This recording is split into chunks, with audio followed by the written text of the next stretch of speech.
People just don't know how to access that funding. If you haven't handled 100,000 Rand, no one is going to give you 1 million. Guys. Lerato, it seems you clearly love SMMEs. Why? They sit at the center of the economy. They host over 60% of our workforce, but we find that they are so underserviced. And that actually frustrates me. When I went into business, the first thing was I have to help people to formalize and not to miss out on opportunities. We can even say that's my calling. If an SMME is watching this, or a small business, they've got an idea, why should they stay until the end? Well, I think at the end of the conversation, my goal is to move people from hope. What is it that's stopping them from taking hope and turning it into execution? I think that's the focus of this conversation. You and I are going to unpack how to professionalize the hustle. SMMEs are called the backbone of the economy, yet 70 to 80% of SMMEs don't make it to the first 5 years. Why? We find that, number one, we are building survivalist businesses. When should a business start thinking about formalizing? Does it matter what you name your company? What is a shareholder? What is a director? What is the risk of having lots of companies linked to you? Why is it that individuals and companies or businesses have a fear of SARS? When is the right time to apply it? And what does hiring look like? Where does one start when it comes to tenders? What does it mean to be compliant? What is CSD? Money hates desperation, but it's hard not to be desperate. I speak about funding readiness all the time because that assessment and that diagnosis is actually a window into what exactly it is that is hindering you from getting the fund. But funding doesn't fund hopes and dreams. They fund structure, they fund credibility, they fund profit-bearing businesses. How do businesses access funding? If you love hustle culture, you might not love this episode. Today I'm joined by Lerato Mathodlana, business coach, entrepreneur, and someone who's very clear about one thing. Hope is not a business strategy. She's tired of motivating entrepreneurs. She believes plug culture is one of the worst things to happen to small business. And she says funding doesn't fail because the system hates you. It fails because you might not be ready. In this conversation, we unpack why most SMMEs stay survivalist, why compliance actually matters, why you can't outsource your business problems to your coach, and what it really means to professionalize the hustle. If you're serious about building something sustainable, not just noisy, stay with us. Lerato, it's lovely having you. I know we've built a bit of a relationship over the past few years, and your journey has been inspiring. It seems you clearly love SMMEs. Why? I think, thank you, first of all, for the opportunity for being here to talk about something close to my heart. I personally feel I'm called to the SMME. I've had opportunities to work with corporates, bigger, more established businesses, but SMMEs have my heart. I think they sit at the center of the economy. They host over 60% of our workforce, but we find that they are so underserviced. And that actually frustrates me. And, I believe that you should create the things that you wish existed. So when I went into business, the first thing was I have to help people to formalize and not to miss out on opportunities. So that's where my passion lies as a business coach, as someone who does consulting, as someone who is driven to build something out of nothing. So yeah, I think that's what anchors me and what I do. And we can even say that's my calling. Okay. That's what gets you out of bed every morning. Yes. Amazing. The word backbone gets thrown around a lot. Mm-hmm. SMMEs are called the backbone of the economy. But I don't think many people appreciate what backbone means. You've already mentioned 60% of workforce is made up of SMMEs, yet 70 to 80% of SMMEs don't make it to the first 5 years. Yeah. Why, despite being the backbone, what are the common things that are causing them to not make it? If they're that important to an economy, why are they not making it past that first 3-5 year mark? I guess I've picked up that foundationally, the motivators when you go into a business is, of course, for you to either create something or for you to follow a passion or for you to build a legacy. right? That's what we've been taught when it comes to business. And when it comes to SMMEs, we find that, number one, we are building survivalist businesses. There is no succession plan. When you start a business, it is usually for you to meet a need. So it always has to be about the customer. But we're finding that SMMEs are using businesses to make a living because of the high unemployment rate, the lack of opportunities, and also the information gaps that exist. There are so many people who don't know the basics. And it goes back to a lot of things, our history, our education system, the exposure, where we grew up, background, and a lot of us are first generational entrepreneurs. So you don't know how to do it, what you're doing. And that's why I found that we glorify the winging. Oh, just wing it, you figure it out. And those things catch up with you. Those system gaps catch up with you. Your lack of planning catches up with you, and it becomes very frustrating and overwhelming when you have to go and fix it in order for the business to stabilize. So when it comes to SMMEs and us being the backbone, it actually is true. But are we really set up to be what we actually are? There's a word you used there, winging. Yeah. It made me immediately think of another word. Mm-hmm. When I did a bit of research on you, there's a word that comes up a lot where I think it's nice because there's been this glorification of the word hustle. Mm. And I feel like when you said winging, I was also thinking hustle. Now, hustling is great. You've got the 9 to 5 and maybe you're hustling to bring in a second income or something along those lines. But it also, if it's all you do, it might be risky. It's similar to the winging. What are some of the risks that come out of winging it, out of hustling? Yeah. Well, let's just break down hustling. Hustling also just has a criminal connotation to it. But it also just means you're not taking it seriously. So if you don't take yourself seriously, no one is about to come and hold your hand and take you seriously. The risk is absolutely failure, and you've wasted time, money, resources, and you're just not going to get to where you need to be, which means you're not going to change your situation. So I think entrepreneurs need to snap out of that. Another term that I absolutely loathe is plug me, this plug culture, where people are just like, oh, there's a supplier there, go there, do this, da, da, da, da.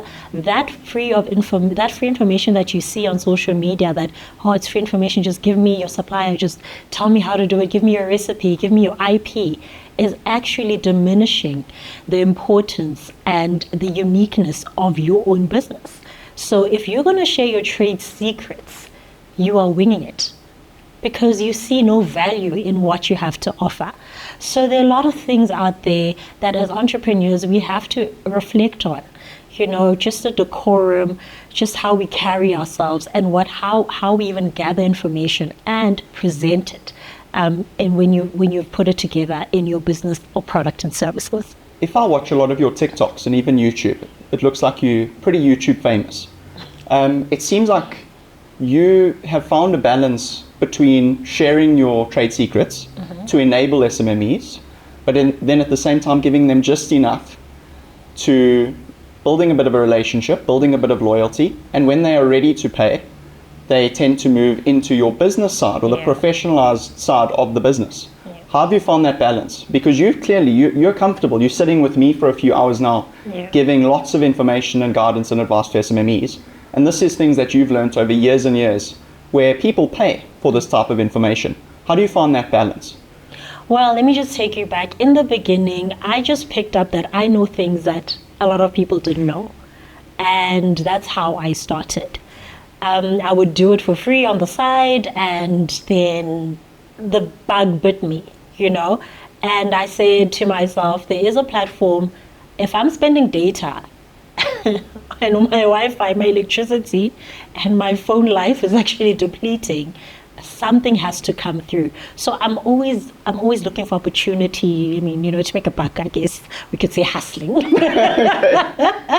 But when I formalized my business, there were certain barriers and boundaries that had to come up, where I was not a helpline. As much as I am a consultant, it's not a free for all. It's not, I'm also trying to build a brand and position my business and grow my business.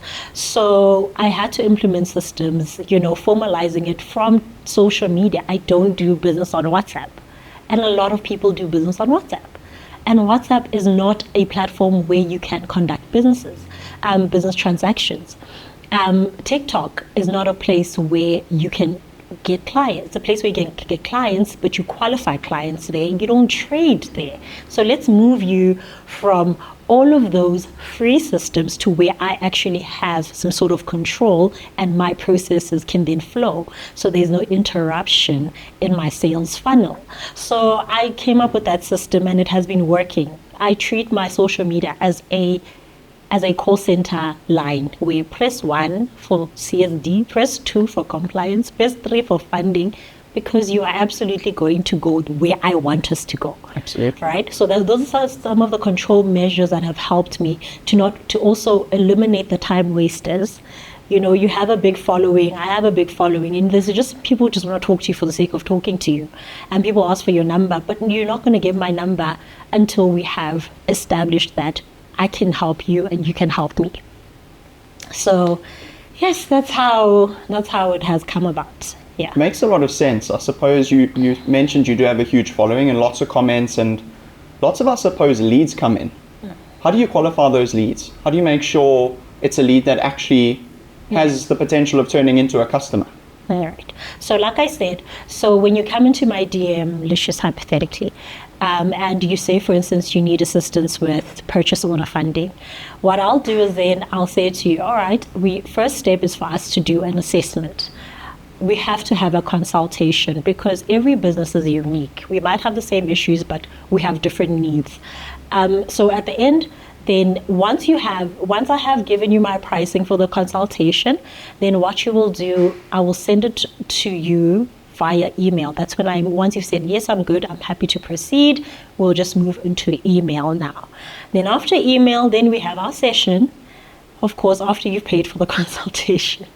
We have our session, and after the session, once I have a clear understanding of where you are, that's when we will go into the service. So that's basically how it works. It's all about the client being able to understand what you can offer and them also giving the go ahead.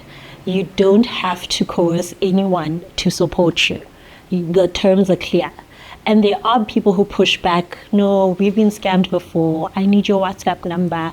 And if you're not going to follow how I do things, then it means we are going to be clashing at the end. So you are not a client that I would like to work with. Makes a lot of sense. I suppose a lot of people coming through are probably still in that hustling phase, that winging it phase, and they're looking for guidance from someone like you that has gone through the formalization process, getting your business ready to grow. I think that's the focus of this conversation. I think you and I are going to unpack how to professionalize the hustle, if we could term it in a simple way. If an SMME is watching this, or a small business, or even someone that isn't a small business yet, they've got an idea, why should they stay until the end? What type of value are they going to get by the end of this conversation? Well, I think at the end of the conversation, my goal is to move people from hope. I'm tired. We find that entrepreneurs love motivation. You have to tickle them, you have to give them fluff in order for them to do what needs to be done. And this conversation is all about building your capacity and your understanding, and also you being aware what the stakes are. You cannot afford to fail. So when you stay throughout this conversation, you will pick up that there is an element of work that needs to be done, and you need to also hone your mindset and prepare yourself to do the work for the results to come through. It seems like you got either frustrated or a little bit emotional from when you said the word hope. Yeah. What is it? What is it that makes you feel that way when you think of the word hope when it relates to small business? I think small businesses, there's an element that frustrates me about them because sometimes you get a tinge of entitlement when it comes to, you should know the basics. you should actually be prepared for certain things. Take your business seriously. It's basic things like, why are you not communicating with your clients? Why is your customer service like this? And these are things that I guess from a point of privilege you would expect that people already know, but they don't. And you then ask, why did you start the business? When someone sends you a DM, I'm registered, but I don't know what to do. You want to snap back and say, why did you register to begin with?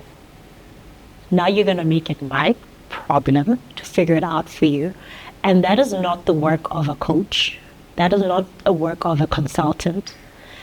The job of a business coach is to strategize alongside the business owner in order to bring forth their vision. So when you hope for a vision or for an outcome, you're not giving me any substance. You need to have a foundation that actually speaks to where you want to go, because I'm not going to say, Jedd, your trucking business has to have 13 trucks by the end of 2026.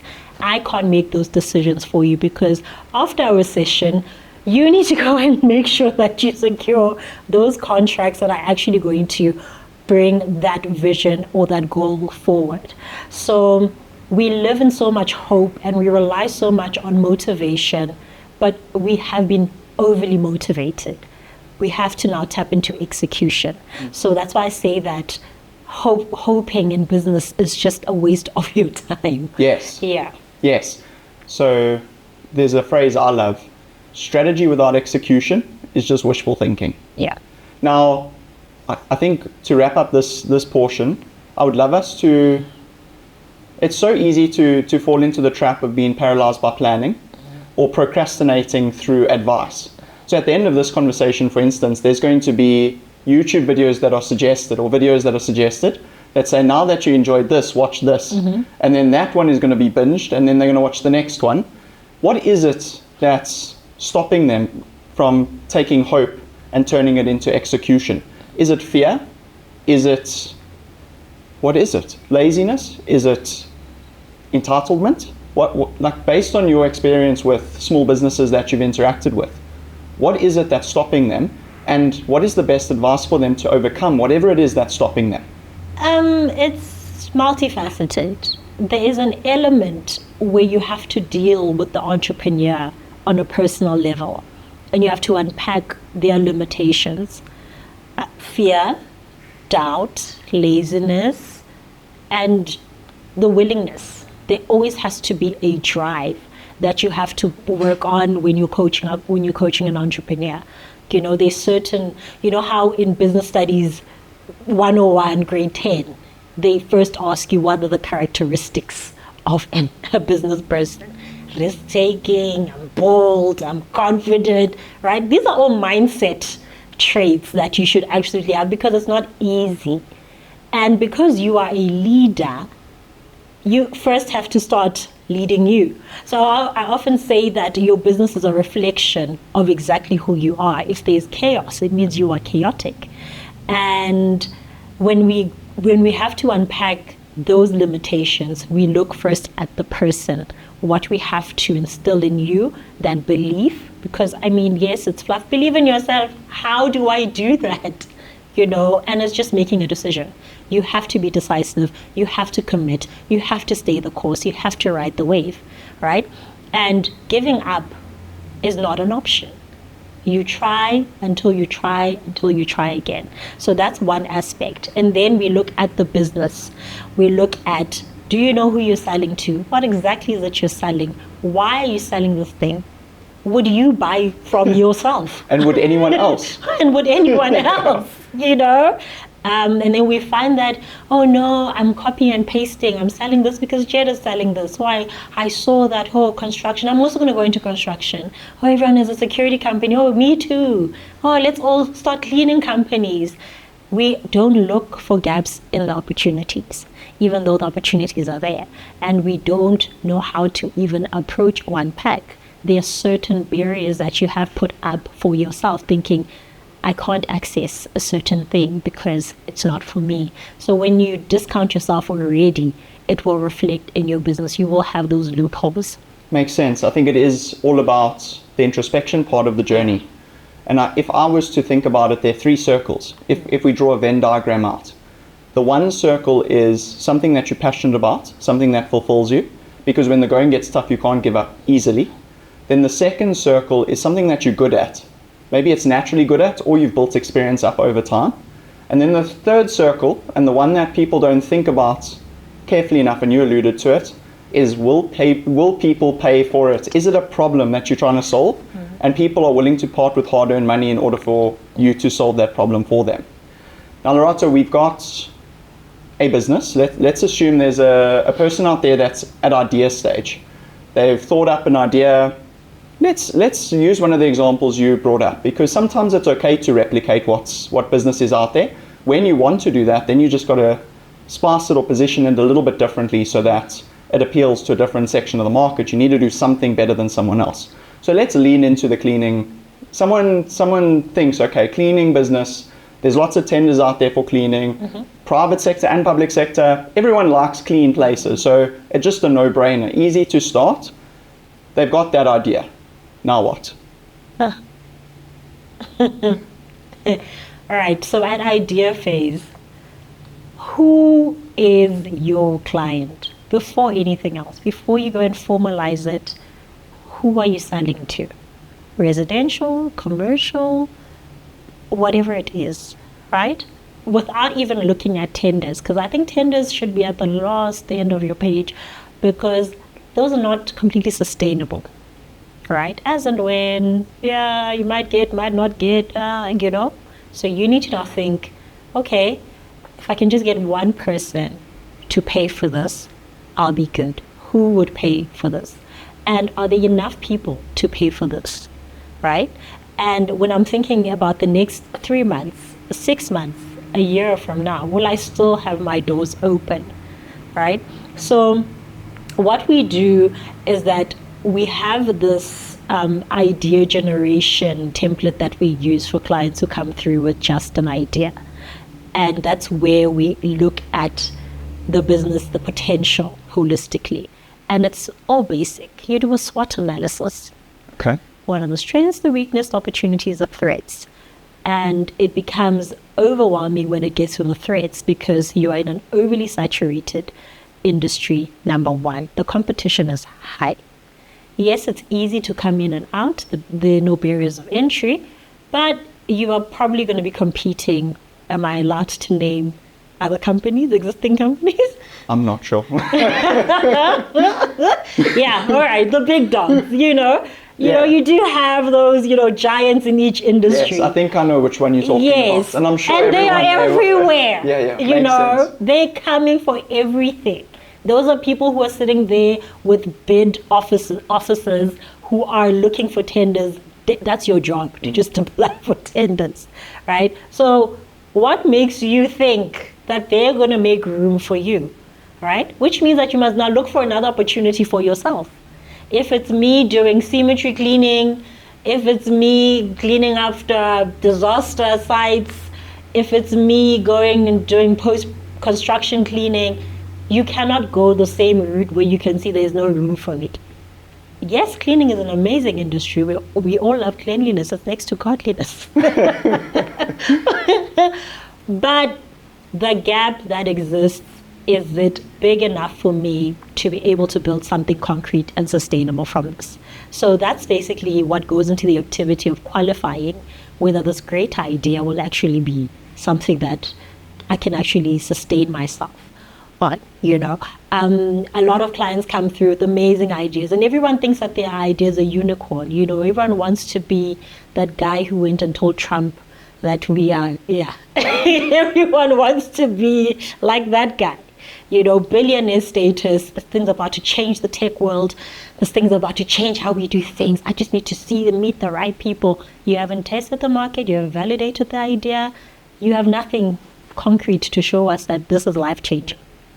Do you know how often that's happened to me in other areas?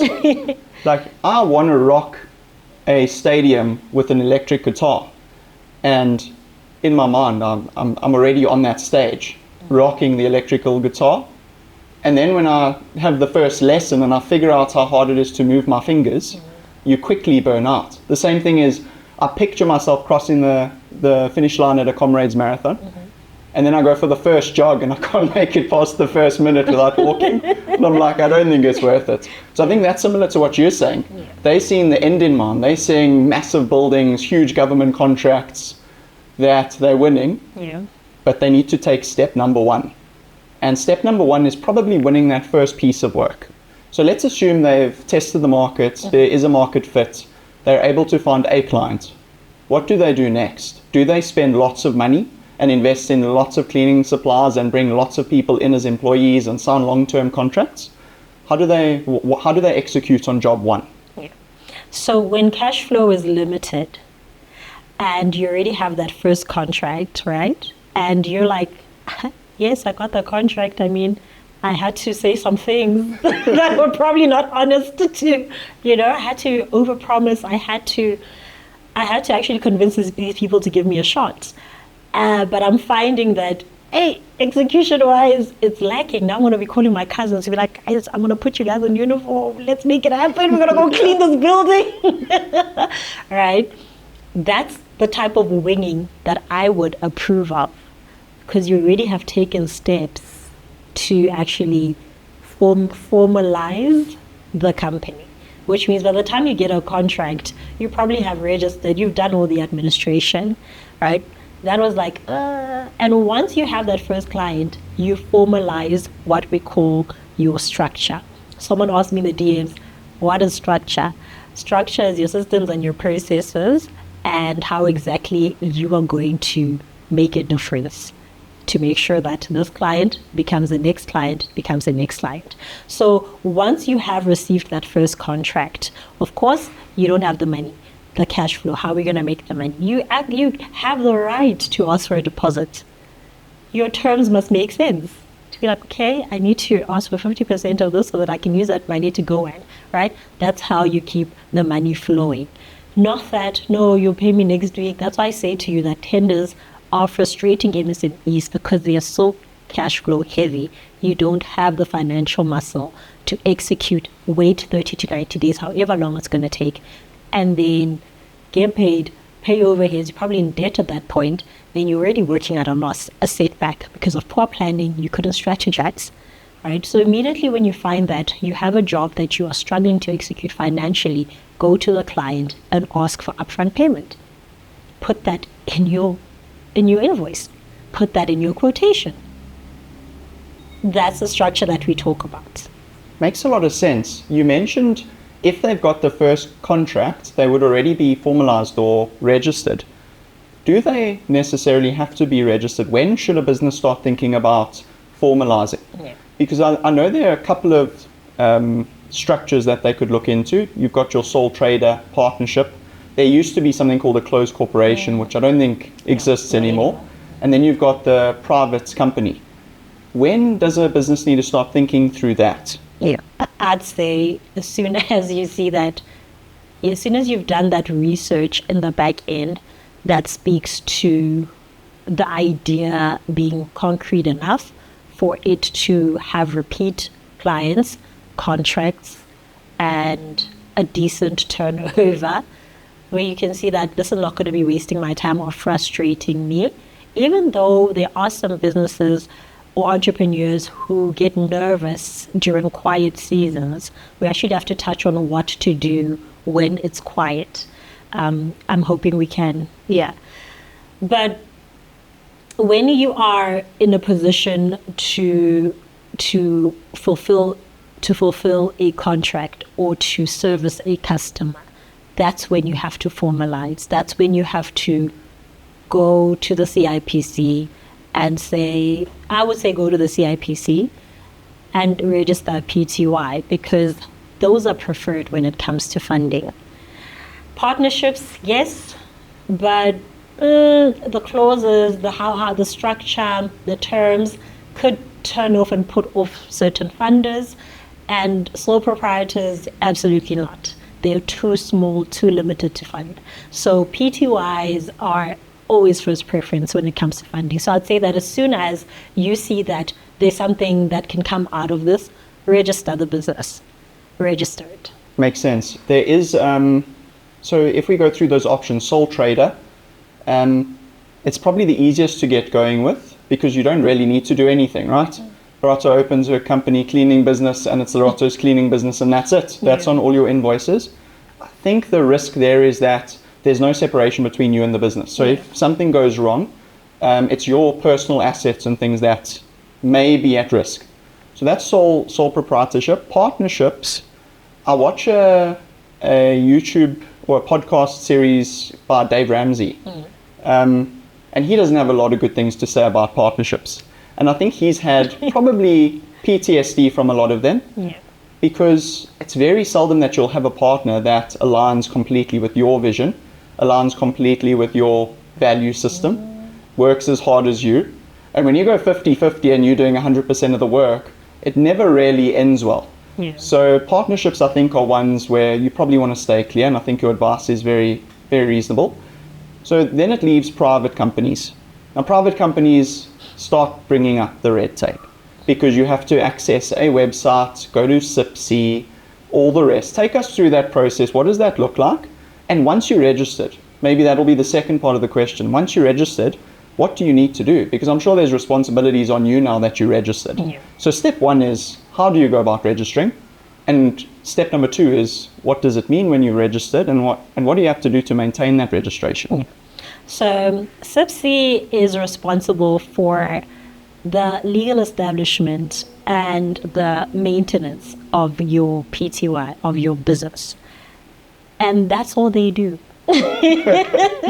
So you would go onto the platform and you would, reserve your company name.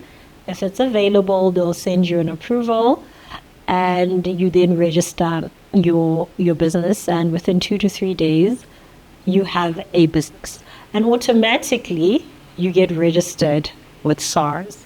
Because of these tech integrations, it's an automatic registration. So you will receive also an SMS saying, here's your tax reference number for your entity. Because in the past it was, oh no, I'm just registered with CIPC and SARS has nothing to do with it.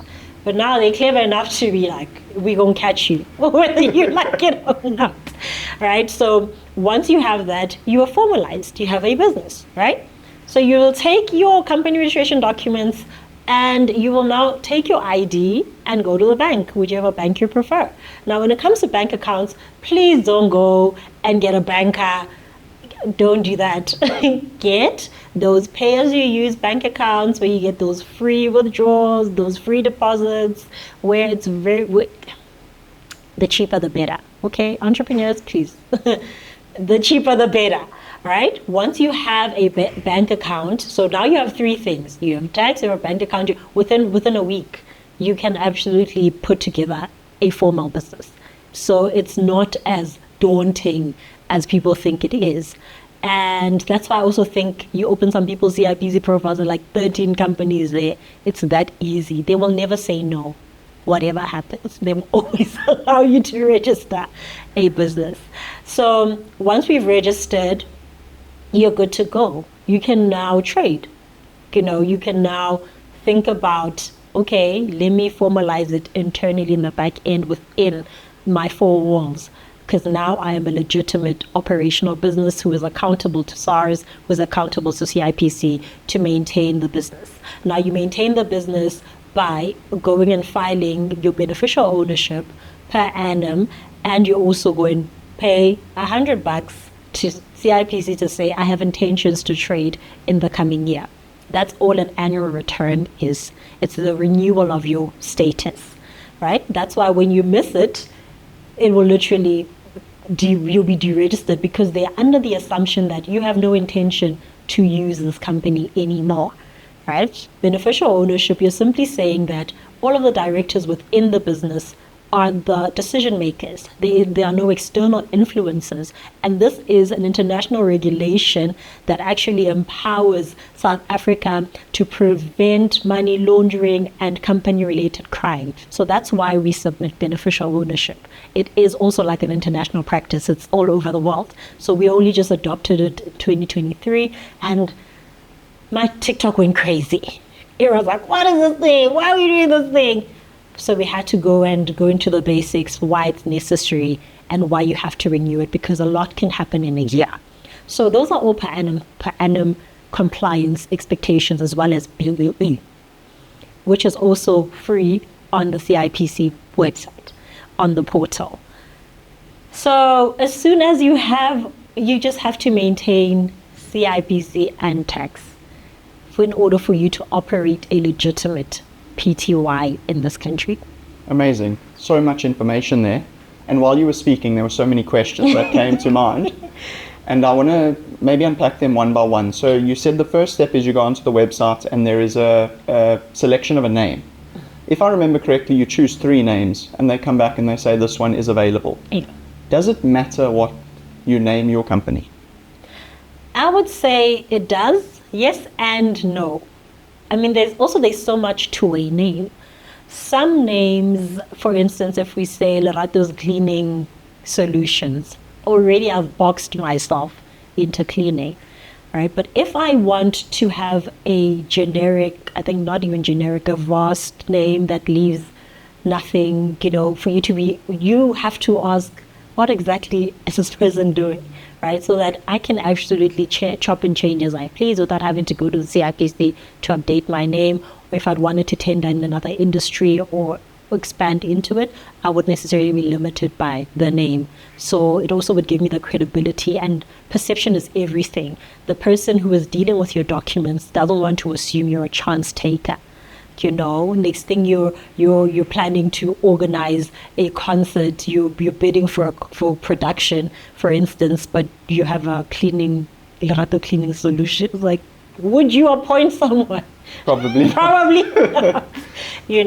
So there's a lot to a name. So I'd say that when you are picking your name, make sure that it will not limit you and your chances, so that you miss out on opportunities that can actually help you, right? Because part of being in business is diversification. So if you want to take on certain opportunities, your name shouldn't be one of the, barriers to allow you to actually access certain industries and opportunities, right?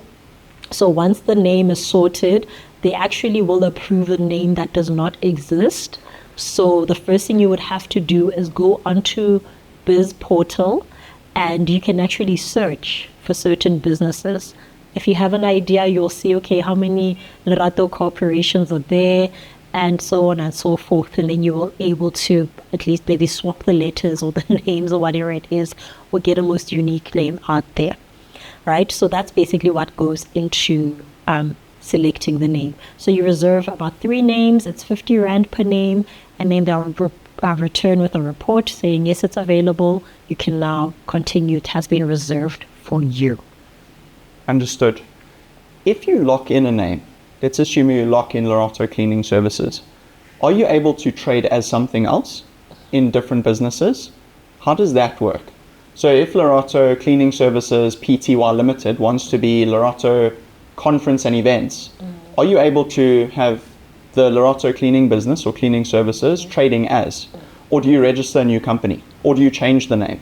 What's the best approach for a small business when that happens? So for a small business, I would say you have an option to either create a holding company, and a holding company would then require you to register another company. So it will be Lerato Cleaning Services, and then Lerato Cleaning Services would be the mother, and then you would have Lerato Corporate Events as the child, right? So Lerato has shares, is a major shareholder in Lerato, similar to what you see with that other big cleaning, where it's cleaning, it's pest control, it's like, because you have that whole subsidiary and holding company structure that exists that affords them to. But even that makes the different entities independent. They have their own financials, they have their own different structure. So it's like a hierarchy. So I think with small businesses, to avoid all of, maintaining multiple businesses at the same time, just get a generic name and do everything under one, because it's easier for you to maintain. Yeah, the headaches are probably, you've got SARS, you've got beneficial ownership of different entities. Yeah, I think to avoid the headaches, it makes sense. Then I think when you are registering your company, you're probably looking to add directors. What is a director and who should be directors? So when it comes to directorship, there's a difference between directors and shareholders, right? So when it comes to you selecting directors, I mean, do we have to talk about partnerships? We can. Completely up to you. So directors are people that direct, people that have a certain control about the direction and the strategy of the business, and they're also responsible for the execution thereof.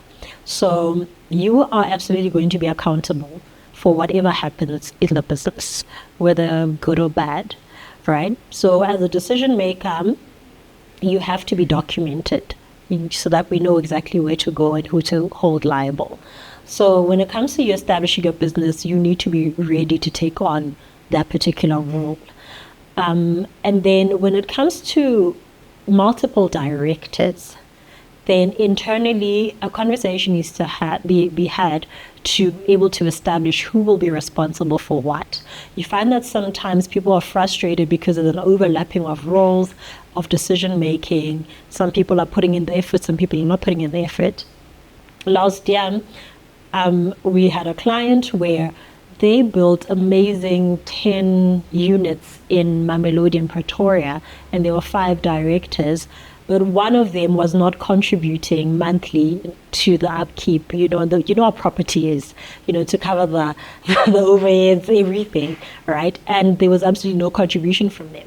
But because they had failed to formalize at the beginning, it was not difficult for them to confront you. Jedd, you've missed the contribution since June. It's literally December, what's happening? So we came on board, and that was the major setback within their business that I picked up, because they had an element of friendship that was overlapping into the business. And now we can't confront each other because we value the 18 years that we've known each other, and our wives are friends, So it's very easy for the relationship and the boundaries to sort of be, it was a bit of a sticky situation, right? But we eventually got it right, and they had to have uncomfortable decisions. So when you are a director, you must be able to separate the business from the personal. Another example, I received an email from this lady. Hi Lerato, I registered a company with my boyfriend then. And after the breakup, he had said that we are going to still continue moving the business forward. But as time is going on, I can see that he's pulling me back. He's cutting me out as, my number is no longer on the email signature. He changed the address, so he was doing a lot of unethical things behind my back, even though, and another thing is that I'm not on the CIPC documents.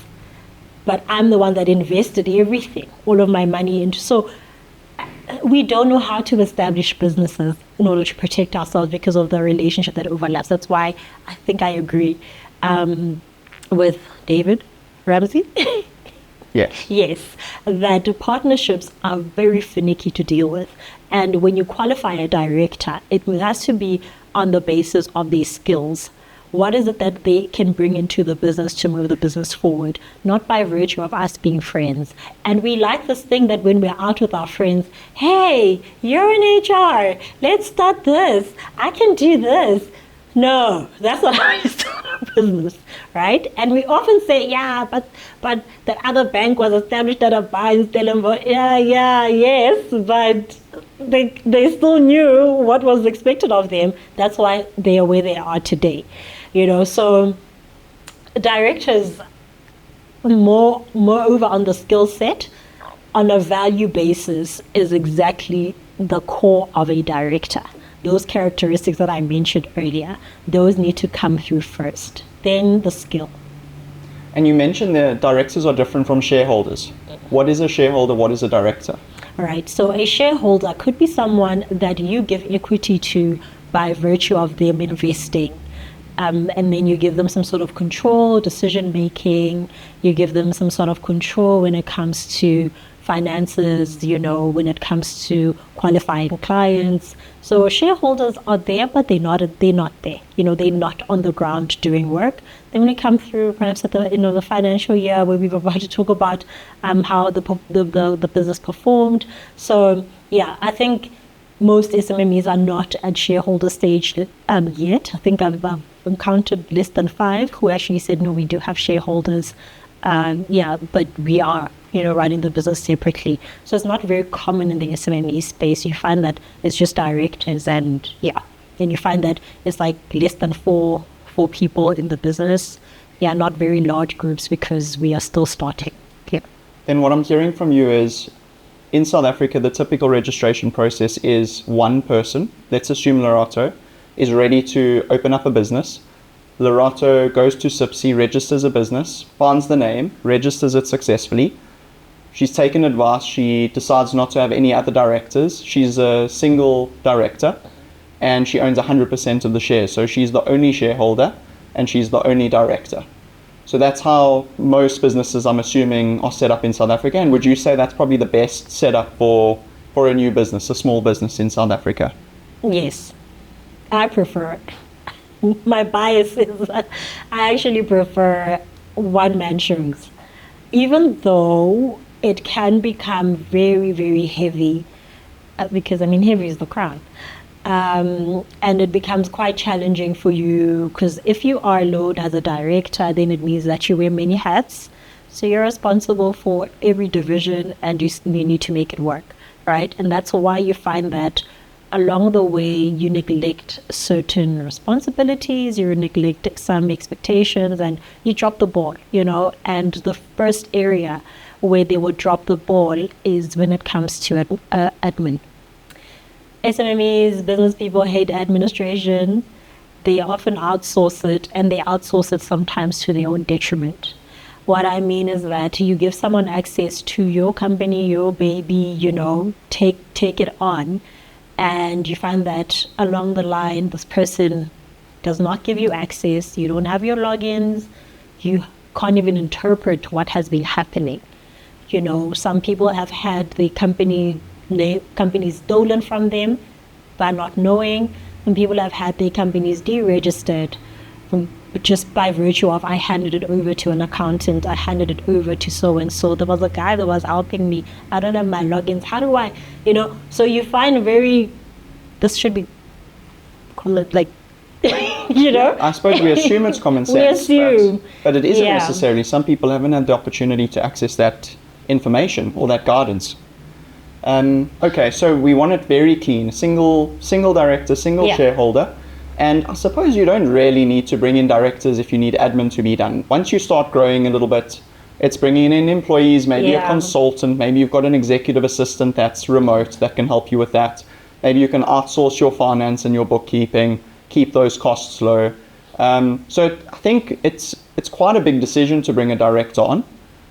And it's quite a big decision to bring a shareholder on. But I don't think it's going to be within the first year or so. You've got to get the business moving, growing, scaling. And once you feel perhaps you're not moving as fast as you'd like to, perhaps you're dropping the ball, that's when you start considering, is it a strategy thing? Then we need to maybe bring on a director. Yeah. Or is it an administrative capacity thing? Then I need to start bringing on some resources to help. It needs to make sense and align with your business plan, which most of us don't have when we start, right? And when you want to now involve other people into your business, as much as you're going to reach a consensus, with yourself, and they've actually communicated and presented themselves as the best people to take the business forward, at the end of the day, it needs to make sense for the direction of the business. You cannot come in as a shareholder and director and want to steer the ship in a different way than what I had envisioned, because eventually I'm going to tap out, lose interest, and then it's just going to implode. So when it comes to also that, it has to be at a stage that the business can actually needs that sort of intervention to move it forward, right? There is a risk of prematurely involving external parties because the cracks will show, right? That's why when it comes to funding is two things. It is an accelerator and it's also an exposure. It will expose you to the core. It will show you that, yes, you have the money, but you don't know what to do with it. Yes, you have the opportunity to walk into a room, speak to the president, tell them about how you have this unicorn of a business, but you have this product that will remove dust for 3 months. You will never have to dust ever again. Endorse it. And once you have that endorsement, you now have to think, okay, what does my distribution look like? What does my branding look like? What does my marketing look like? Do I have enough capacity? Do I have the legislation, the regulations, the certifications required for this thing? Do I have? You're stuck. That's why I often laugh when people are like, if I can just get that toilet paper tender, I'm going to be good. Okay, and what? If I can just get my product on the shelves, okay.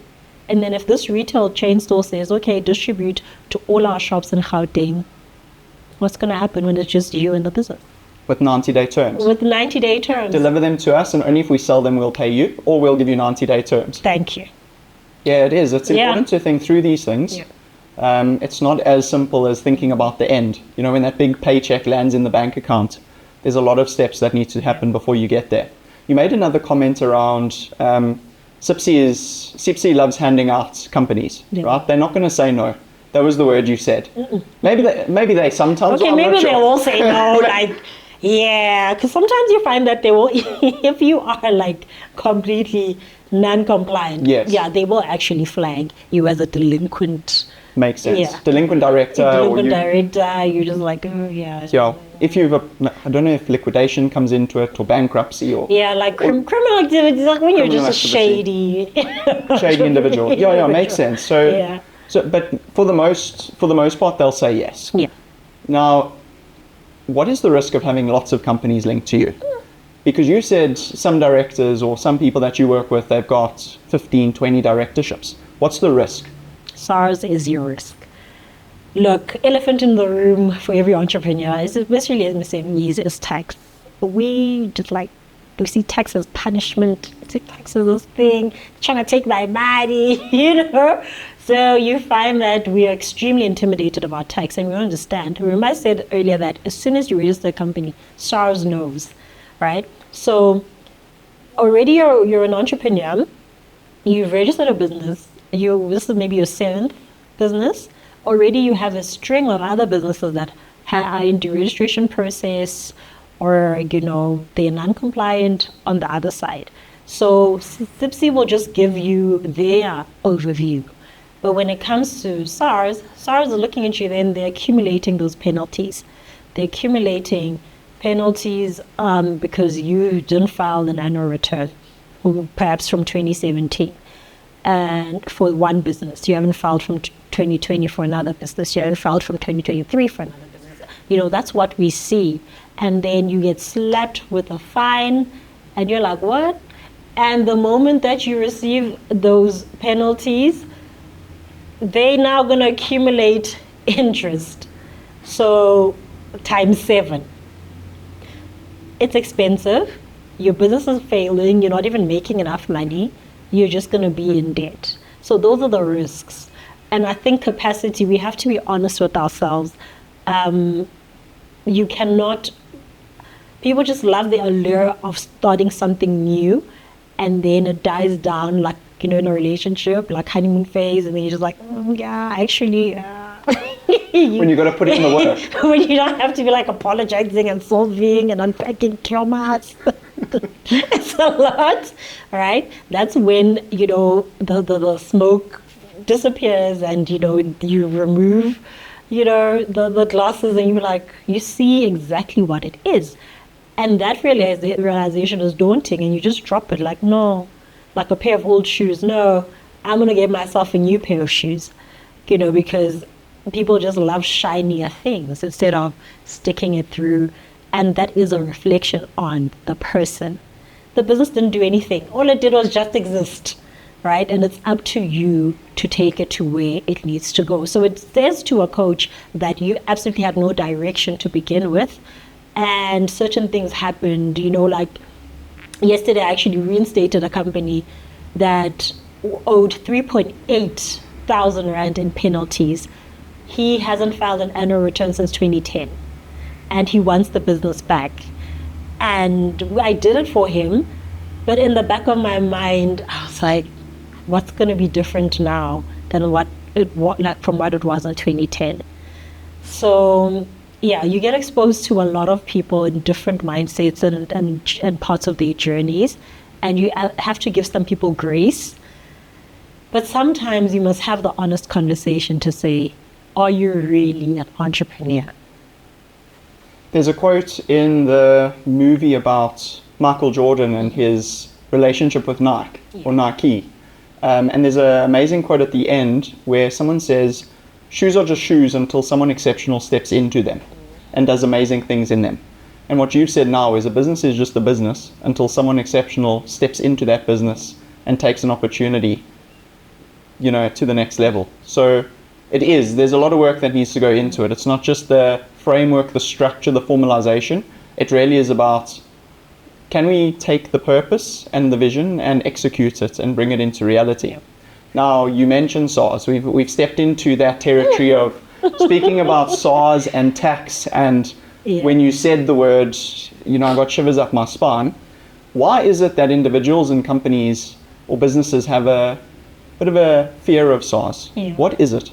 SARS is actually, as an entity, is very intimidating, whether you are an employee or a business, because they keep you accountable and they're fair, right?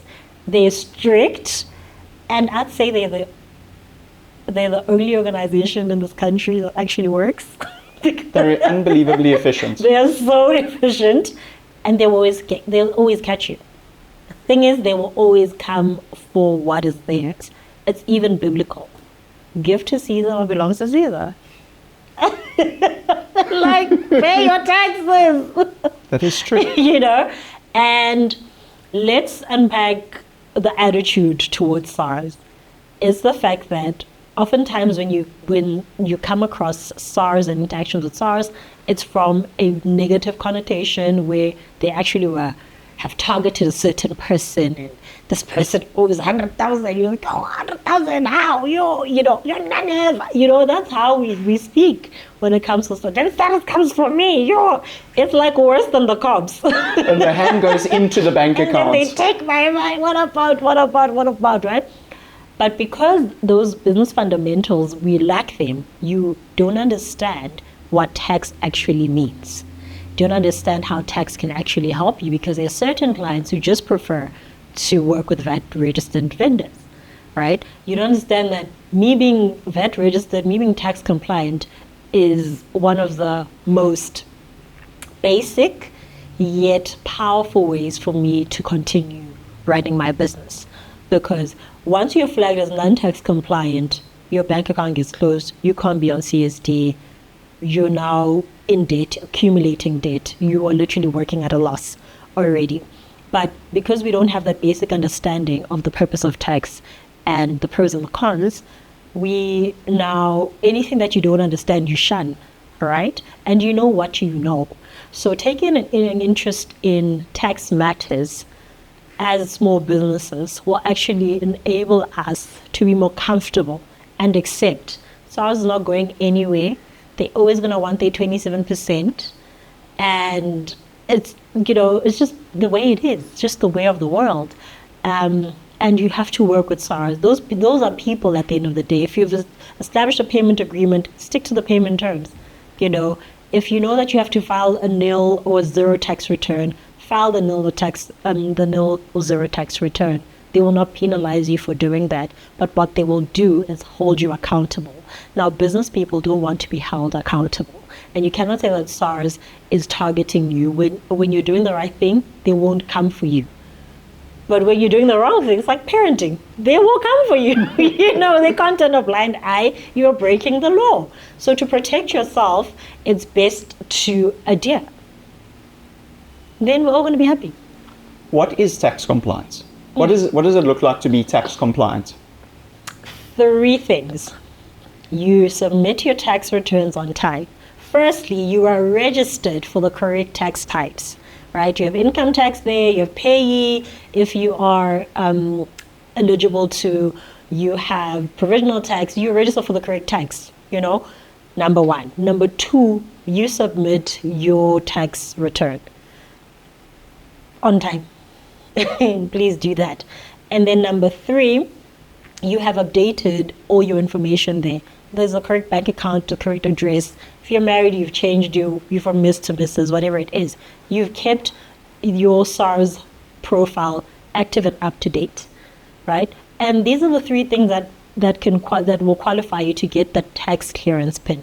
Now, people just want a tax pin by virtue of having a tax pin. But when you go look there, there's still like a tax return lingering in the air from 2021, 2019. And when you ask them, no, I thought someone did it for me. But SARS, actually, if you are going to have a third party, they need to know that there's a third party handling my tax matters. But if not, then you are the person that has to account for what happened that year. And you will have to pay then, to rectify that issue, because now we're assuming that. And now with the whole auto assessments, they will find you. You can have any bank account wherever, they will find you. They will find you. So there is no hiding from SARS. I think we just have to reach a point where we're comfortable with tax and not see it as an enemy. You said a lot about tax compliance, and it gave me PTSD to me filing my own personal tax returns. You go onto the e-filing website, you log in, you search around for the password that you forgot from a year ago.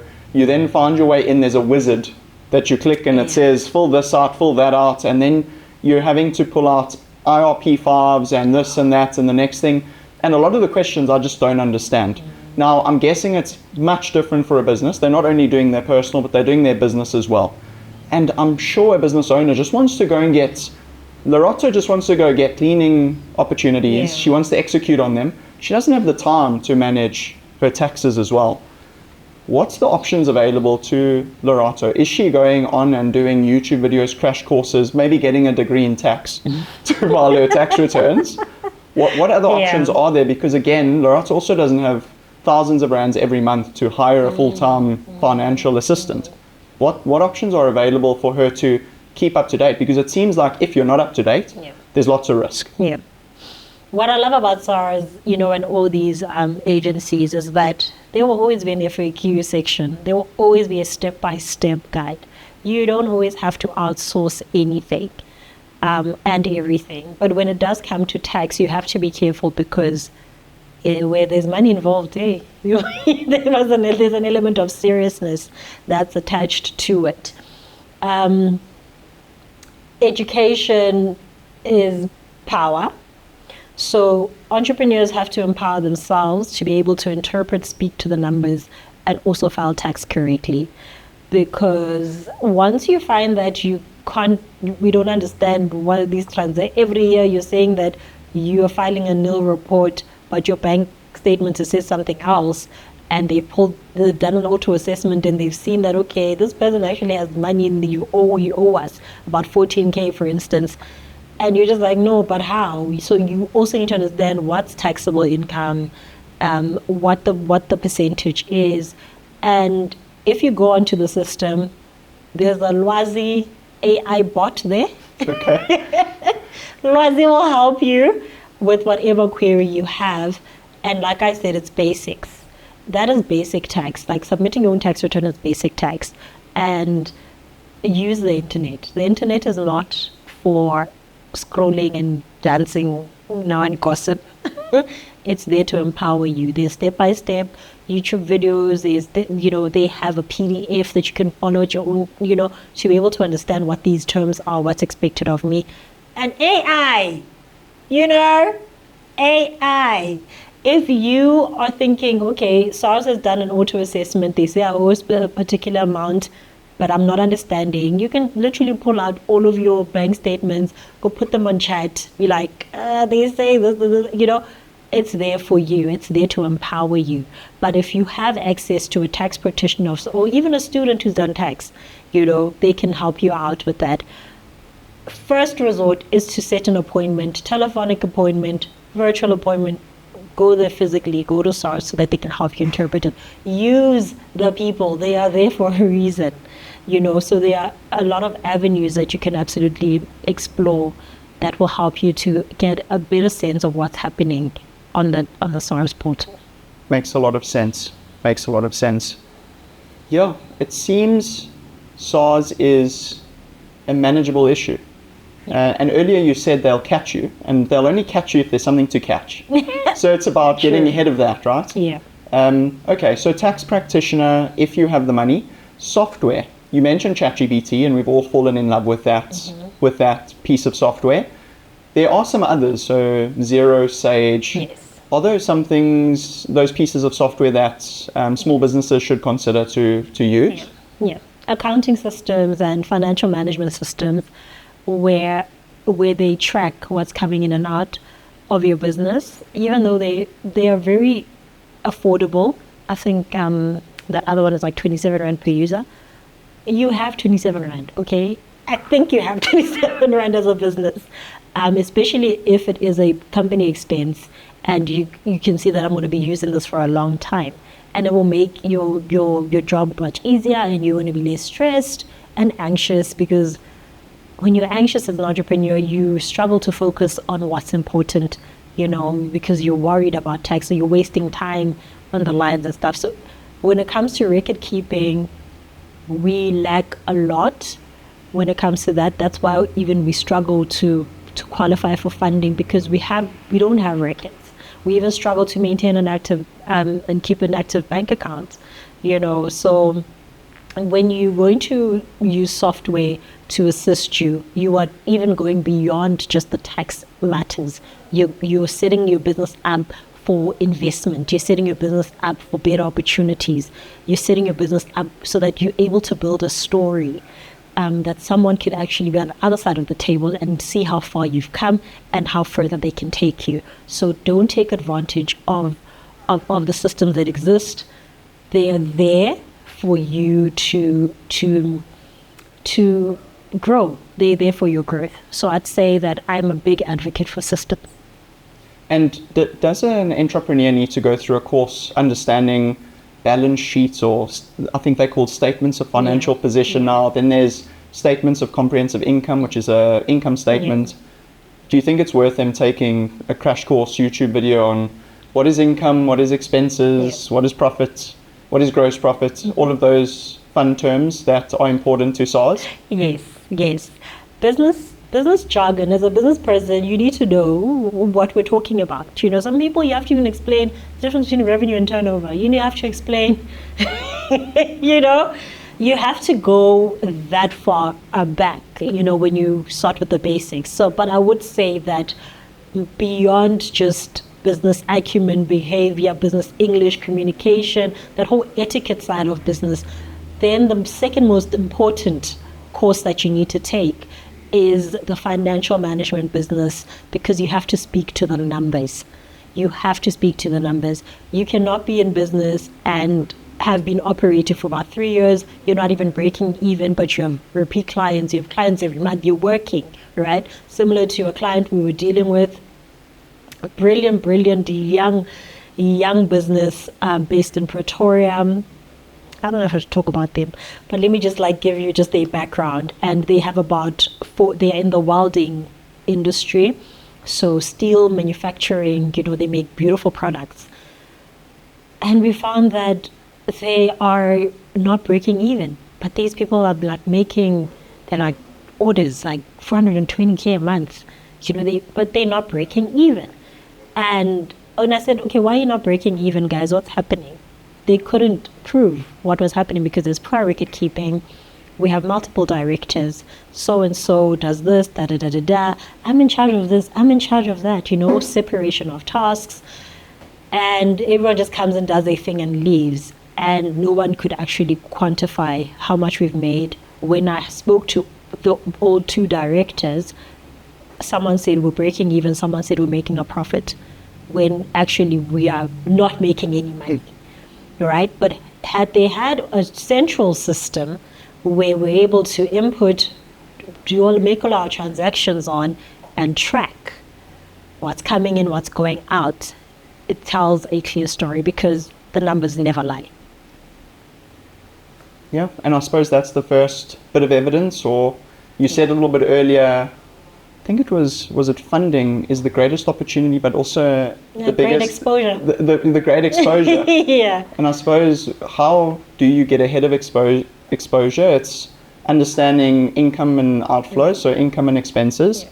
And if your expenses are bigger than income, you need to understand what is the driver, and is there a way for us to fix that driver, or is there a way to increase the revenue so that we can cover that driver? Yeah. So just to recap, we've gone through CIPC, registering that business, or maybe starting with an idea, then going through the CIPC registration. That triggers an automatic SARS.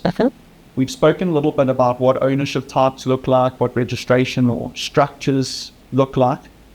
Now let's assume the person's gone through all of these things, they've formalized, they've got the company registered, they've figured out SARS, and they've done a few pieces of work. Earlier you said you would love to speak about the quieter times.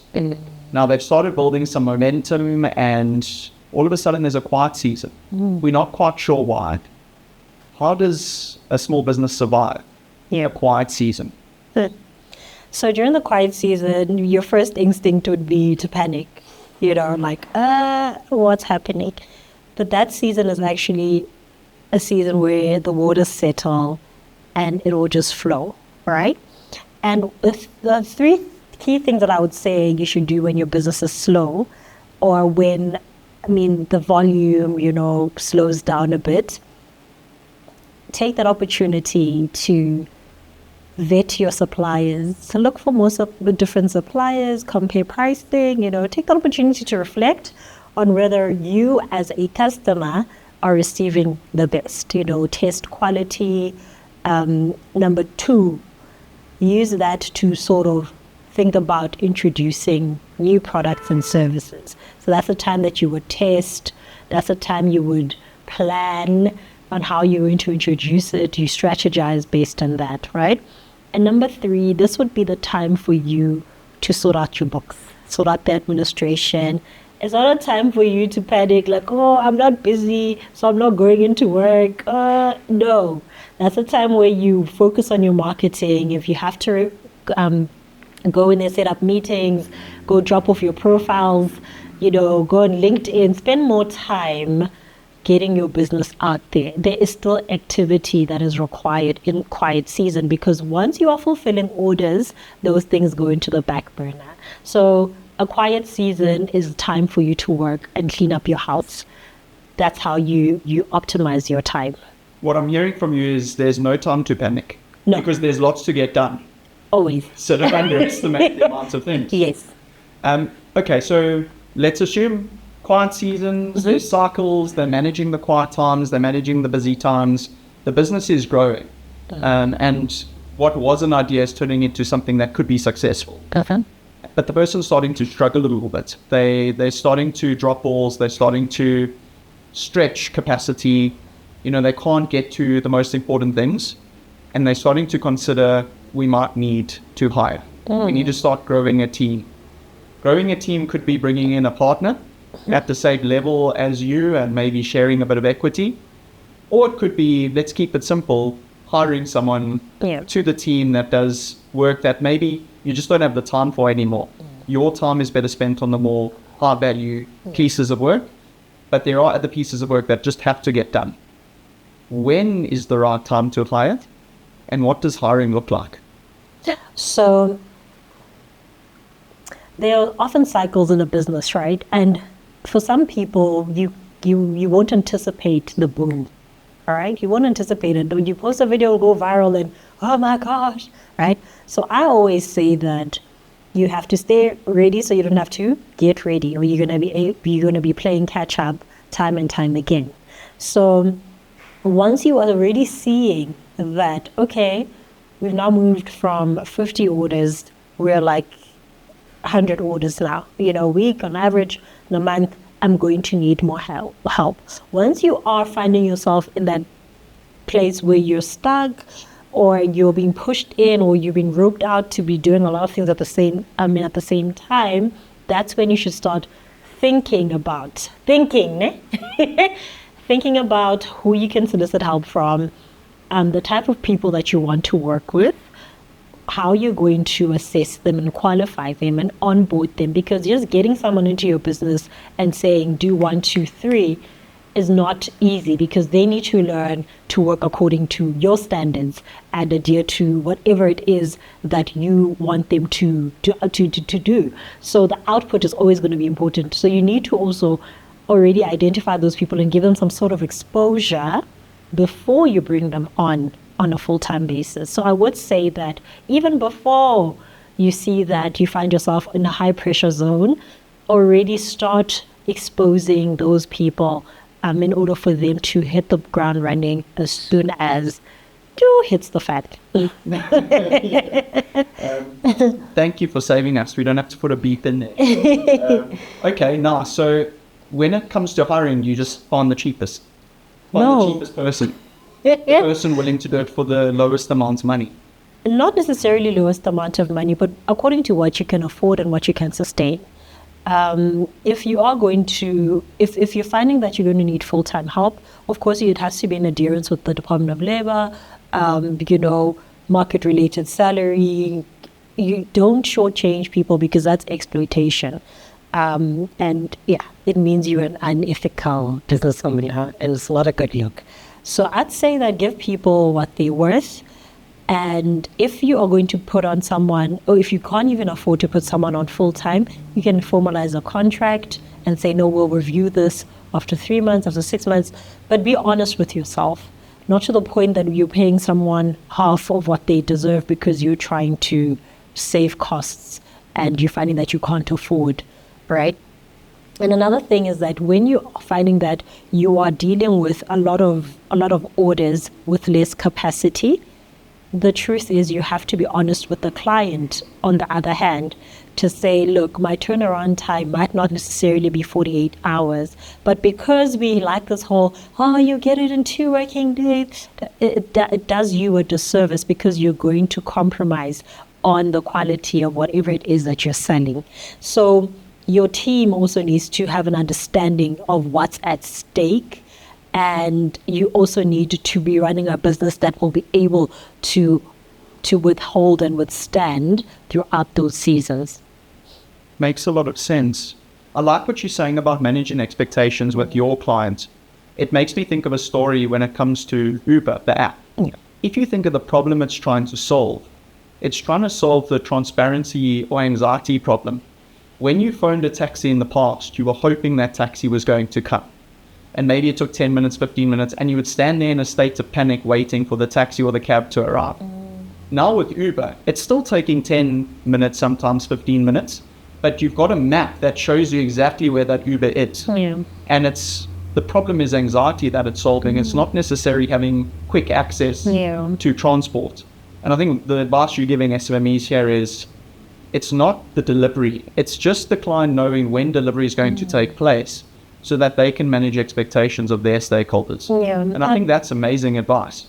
Absolutely. I think even, something so you'd even take for granted, but just the disappointment you feel as a client in a drive-through and them saying, oh no, go park there, we'll bring it to you at the parking. You're like, no, but I'm in the drive-through for a reason. And they'll be like, okay, they'll take your order, take you to the next window where you pay, and then at the next window they'll be like, nope, actually, can you just move out of the drive-through, go wait somewhere else so we can. That affects the customer experience, because my expectation is to be in and out. But now if I have to go and wait, I could have just parked to begin with, right? So once you are honest that, look, my drive-through probably needs an extra window so I can buy myself time, or the people inside need some sort of speed test training, something, capacity issues that are affecting this overall experience, then you'll be able to improve and also get return customers, because you don't want that review. It takes one review. It takes one hello Peter. It takes one TikTok video or tweet for your business to actually go bad, and for people to start boycotting your service over something that could have been preventable. Honesty. There's one question I ask when I go to a drive-through now. The very first question I'll ask, is your ice cream machine working? Yeah. Because I just can't handle the disappointment when I say, can I have a McFlurry? And the machine isn't working. Okay. So the first thing I'll ask. Yeah. And what you're saying is it would be amazing if there was a little sign before you turned into the drive-through that just managed expectations. Yeah. I think that's powerful. Yeah. Okay, so we were speaking a little bit about employees. How do you find the right ones? How do you know they're the right ones? Talk us through the recruitment process. A new business owner who hasn't ever hired someone before needs to go through. Also, bearing in mind, they don't have time for lots of interviews, lots of meetings. Where do they find the people? Are they going to just ask a friend or family? You spoke a little bit earlier about the risk of hiring someone that's a friend or a family member. Where do you find the right person for the job, and how do you make sure they're the right person for the job? Yeah. So people are everywhere, skills are everywhere. The first place you would look, LinkedIn, right? That's where all the professionals are, and that's where you'll be able to get an overview of where this person has been and what they can do, right? And you can approach them there, or you can post on social media, hi, I'm looking for an administrator. You should have 1, 2, 3 background, job boards. You can post a video on social media, and then after that, you have to vet the CVs and shortlist. You cannot escape that part that actually needs your effort. Because the person is going to be working in your business, so you're the best person to articulate what you're looking for. So I'd say that looking for the best employee is someone that clicks, someone that aligns with your values. Of course, you're not going to see that, but just from having a conversation with someone, interviews these days shouldn't be by the book, his strengths, weaknesses, likes, dislikes. Because you say whatever in interviews. You will say, because you want the job, Let me ask you, I work under pressure. Then when we ask you to stay, over time, you're just like, you're mumbling, you're grumbling, I'm assertive, but you're problem solving, it's like you have no urgency, you come in late, you're full of excuses. And unfortunately, these are things that you only see when the person already has the job, because they will say whatever to get the job, right? But on a skill set level, you need someone, I would say, that has better skills than you, because then you know that person will go above and beyond, right? If you are the smartest person in the room, you're in the wrong room. All right? So don't be shy to hire people who are more qualified than you are, because your team is literally the backbone of your business. That's very true. Cody Sanchez is another podcaster that I follow, also amazing business advice. She's actually given me a bit of guidance on leaning into not the glitz and glam in an interview. I think there was a time when I used to interview individuals, I would sell them a dream at the end. Tell me what it's like to work here. Tell me the expectation. It's amazing. There's great opportunities. There's this, there's that. And I watched a podcast, one of her podcasts, she speaks about, she's brutally honest. She actually doesn't sell the dream at all. She sells the nightmare. She says, this is the expectation. It's absolute hard work. These are my expectations. And are you in or are you out? Because when all of a sudden the late nights start happening, when the expectations start piling on, the person can't say, I wasn't warned. It was, this is what you signed up for. Yeah. And let's have a hard conversation. Moving back to the example we were speaking through earlier, we were speaking about a cleaning business. Now, when you start looking for people to employ when it comes to the cleaning business, you probably aren't going to have the same luxuries as LinkedIn, going and looking at CVs, vetting those. how would you find? My understanding is you're probably going to bring in a group or of cleaners, individuals that have expertise in those sorts of areas. Talk me through that specific example. If you were Lerato's cleaning business and now you need to hire a few individuals to help clean, you want an apartment complex and you need to hire cleaners, it's going to be hard to leverage the LinkedIn approach. How could a Lerato or the person on the ground adapt to find that type of employee? And how do you vet in that instance? So for service-based businesses like cleaning, a practical would be very important, right? So you do scenario-based interviews where we put you in a dirty space, clean for us. Let's see what you can do, And oftentimes the cleaning, there's different types of cleaning, like you look at how your own helper cleans, some of these helpers, the cleaning staff in your households, enjoy more of the laundry side of cleaning, but the mopping, the bathrooms, not so much, So that would be a clear reflection of where the person's strengths are, and also the competency level, because you're able to then track how far, if it's a trainable skill, right? But when it's the work of your hands, and you need to also have an understanding at least that, okay, I use this product here, these are the tools that I use, the equipment that I need for certain things, then you're able to sort of, distinguish where you place this person and their level of capacity, the carefulness. Do you break stuff? Are you careless? Are you a neat individual? Are you clean? That is the most important part. So for service-based industries, a practical would actually be able to help you to get the right staff. But I would say word of mouth would be able to, use your WhatsApp, people around your neighborhood, especially because they have to work close to that particular unit that you're going to be working at. So I think when it comes to the cleaning business, we would absolutely have to rely on, the unemployed or the elderly. Yeah, with the cleaning industry, you can't necessarily be so strict with the requirements because it's not a skill set that is so hard to achieve or obtain. Makes sense. I think another thing that's helped us a lot when it comes to recruitment is references. So phoning, asking for a few references, having hard conversations. And what I've learned from those reference calls is you're not leaning in and saying, tell me how great this person is. It's having just a frank conversation with a previous employer and saying, when this happened, how did they respond to the situation? So also what it does is it reveals a lot. There's lots of things that are said in those, and they sometimes save you a lot of time. So if I was, obviously the demonstratable skill is great. I love the idea of a practical. But cleaning once is, you're going to shine in that interview, pardon the pun. But if you move to consistent cleaning, have you demonstrated that in the past? And the only real way you can test that is if you call a reference. Now, let's assume you've found these people, you've got 5 to 10 of them that are working for you, the management of them. How do you set standards? How do you maintain standards? How do you hold people accountable to those standards and still run your business? So within the 5, you have to identify a strong individual, perhaps someone who had the best review, the best reference, if they're all perhaps fairly new. But if you do have a fluctuation in the experience level, then you'd be able to appoint a supervisor, someone who will help them to be accountable.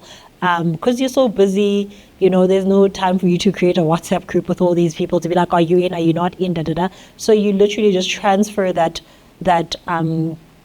responsibility, and then you just have to deal with one person who reports to you and like 5 people reporting to you, right? So that's what we mean when we talk about structure, where you just have a meeting once a week with this person who's going to give you an update on the incidents, what happened this week, who was punctual, who was wearing half uniform, who stole what broke, the type of thing. So you would have a catch-up session. But another thing, don't be so out of the loop that you're not in the loop, Show up when you need to show up. Don't just say, oh no, Jedd has it under control, and now Jedd becomes the one in charge, because at the end of the day, you are the owner of the business, so.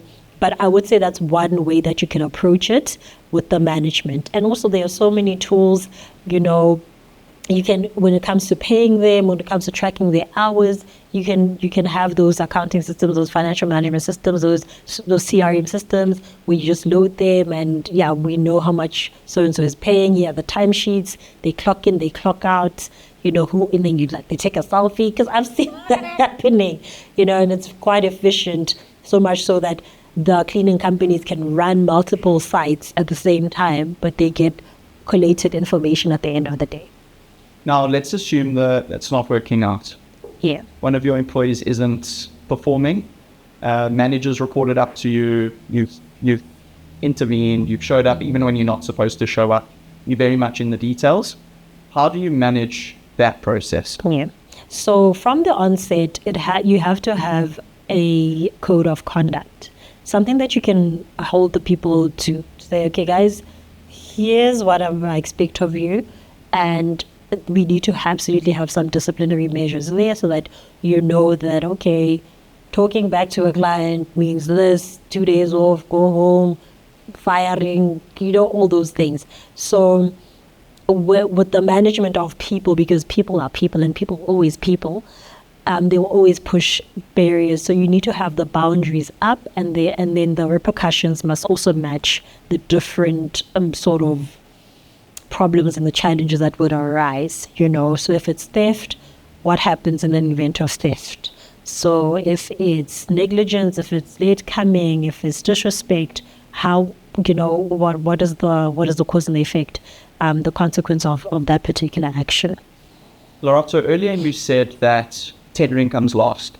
A lot of people, I think, start a business with the thoughts of tendering comes first. And I would love us now I think we've journeyed enough with Lerato's cleaning services. I think she's built a bit of a track record. She's now assembled a team. She's proven that she can run a business. And I think she's ready for the bigger responsibility of tenders. I would love you. I think you're an absolute expert when it comes to tenders, based on all the research I've done. Where does one start when it comes to tenders? We are building new dams, upgrading existing infrastructure. We have committed 156 billion rand in public funding for water and sanitation infrastructure over the next 3 years. You've heard the number, 156 billion rand for water infrastructure. You've got a business that could support that. But here's the real question.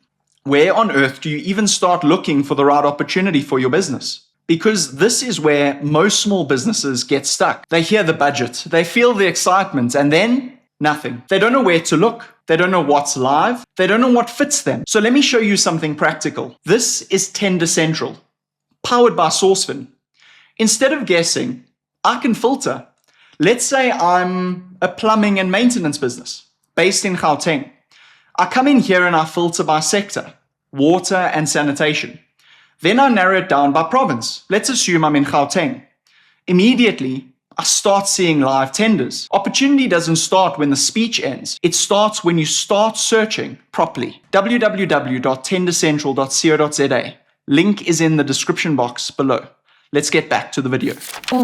You start by looking within. A lot of small businesses or startups think that tenders are an income opportunity.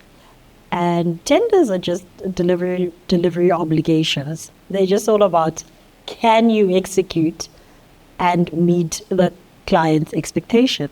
It's exactly what tenders are. So when you are ready to go into tendering, you've, like you said, built a track record, which means that we can actually refer to what you have done. You have a bit of history, some skin in the game.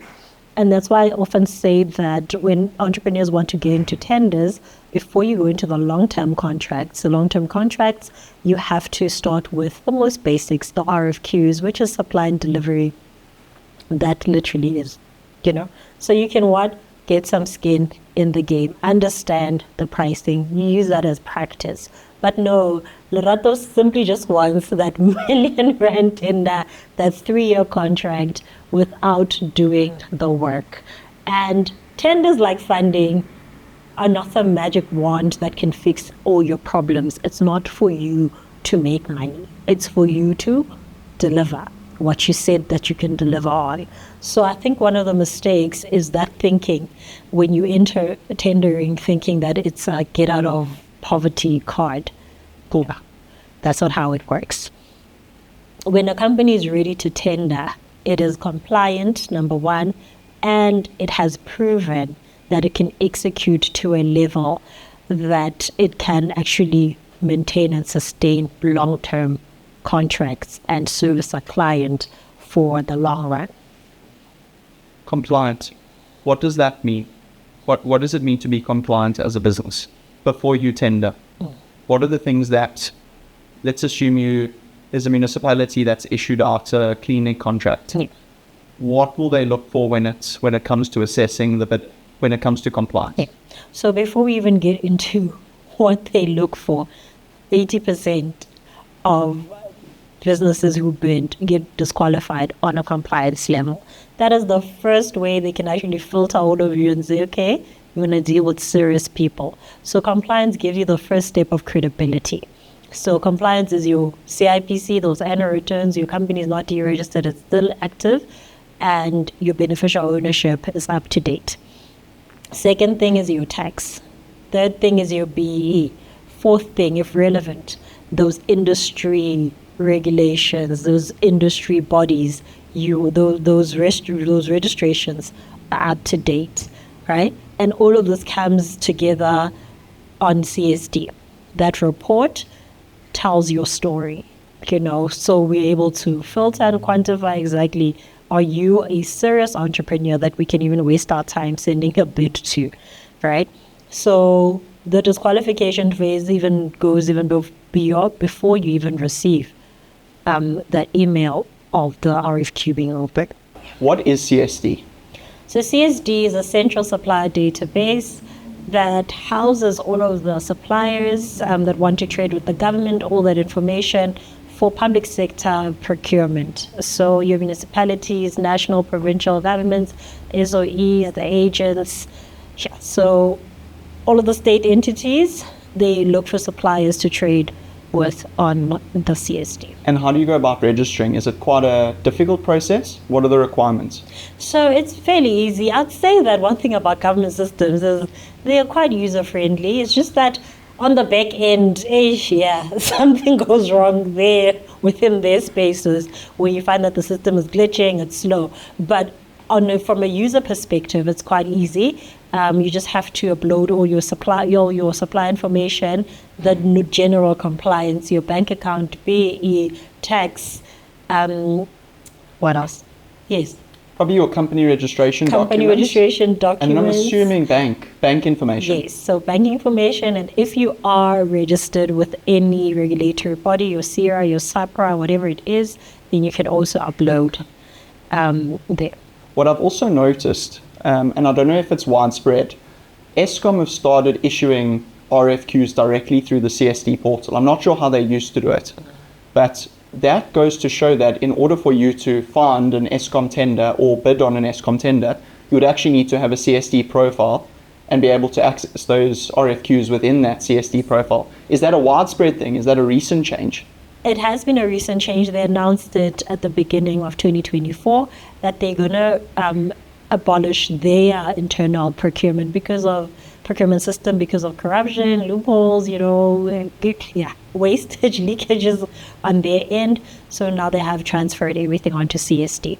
So on CSD, there is a tab called My RFQ, and they are the first SOE to actually roll out RFQs on there. So most of the RFQs that you will see on My RFQ would come from Eskom, provided that your CSD profile is optimized in a way to receive any electrical, Eskom-related RFQs in order for you to service Eskom as a client. You mentioned BEE as well. What are the requirements or expectations when it comes to BEE? I've heard of BEE certificates, maybe affidavits.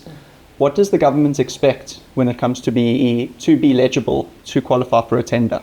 So it expects about 3 types of documents. One is that the BE certificate that you attain from CIPC. Number 2, you can have a sworn affidavit that you can upload there. Number 3, a certificate that is obtainable from any agency that is able to provide BE statuses. So they accept one of the 3 here. And are all tenders available within CSD right now? If you want to search for, so let's use the Lerato cleaning business again. If you're looking for a cleaning tender, are you able to go into CSD and search for that tender, or is it not sitting in there yet? So what CSD is, it's not a tender portal.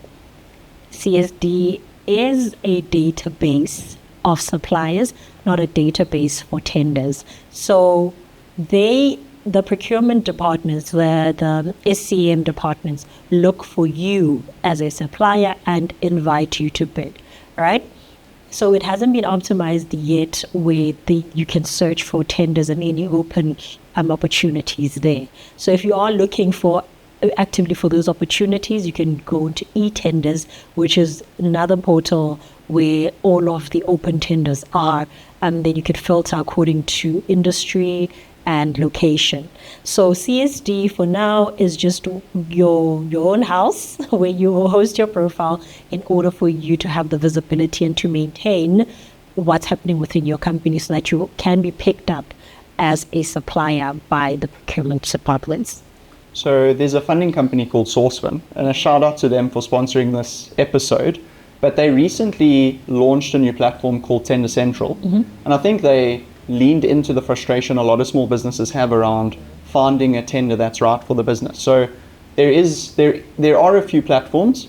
I think the frustration for SMMEs is a lot of them are guarded by subscription fees, and you're literally about to access the tender. You search for the tender, you say, I want to bid, access the documents, and then there's a subscription-based model. What's nice about the Sourcefin model is because they're already partnering on the tender, they're actually opening up TenderCentral to SMMEs, which is great. And the nice thing is it's free forever. So, that's a nice way for you to access all of the tenders, get access to the documents, and take it from there. Now let's assume Lerato has found TenderCentral. She's put together a profile, she's opened it up, and she's typed in cleaning services, and there's an unbelievable opportunity sitting, waiting for her. Take me through the tender bid process. What does that look like? I've heard bad things. I've heard it takes forever, it's very admin heavy. Some people actually just have full departments that are putting tender documents together. Yeah. Give me just a high level view of what a small business could expect when it comes to putting together a bid for a tender. All right, so once you have found this amazing tender, Lerato, the first thing you have to do is do your due diligence, right? So platforms like TenderCentral, of course, have validated that this is actually legit. Because previously the tendering space was just played with scams and people losing money, so much so that it lost credibility. And some people are just like, this scam, and you often talk yourself out of amazing things that can come up for your business. So do your due diligence and actually verify. How do you verify? Simple. You go into that department's website and you'll be able to see the open tenders. You Google the actual tender. You're already on the internet, so just go a step further and validate it like that. You also have an opportunity to call into the department to make sure that, hi, you guys said you're looking for carpets. Is this what's happening? Awesome. Great, right? First step, Lerato would have to do, validate that. Once it has been validated, go through the TORs. Before you even think about, you've got to give me what that means. What is terms of reference? Okay, right? Terms of reference. What we are looking for, what you're going to be scored on. Because remember, it is a bid and it's a competition. It's like you playing the lotto. What are your numbers, right? So you have to look, okay, would I be able to at least pass and meet the threshold so that I'm shortlisted, for the second round. Oftentimes when it comes to tenders and how you actually get awarded a tender, there are 2 sittings that take place, right? But we'll get to that at the end. So you look at the terms of reference, what it is that we have to deliver, how I'm going to be scored, Do they need anything from my side? Maybe a CV? Are they going to vet how long I've been doing this?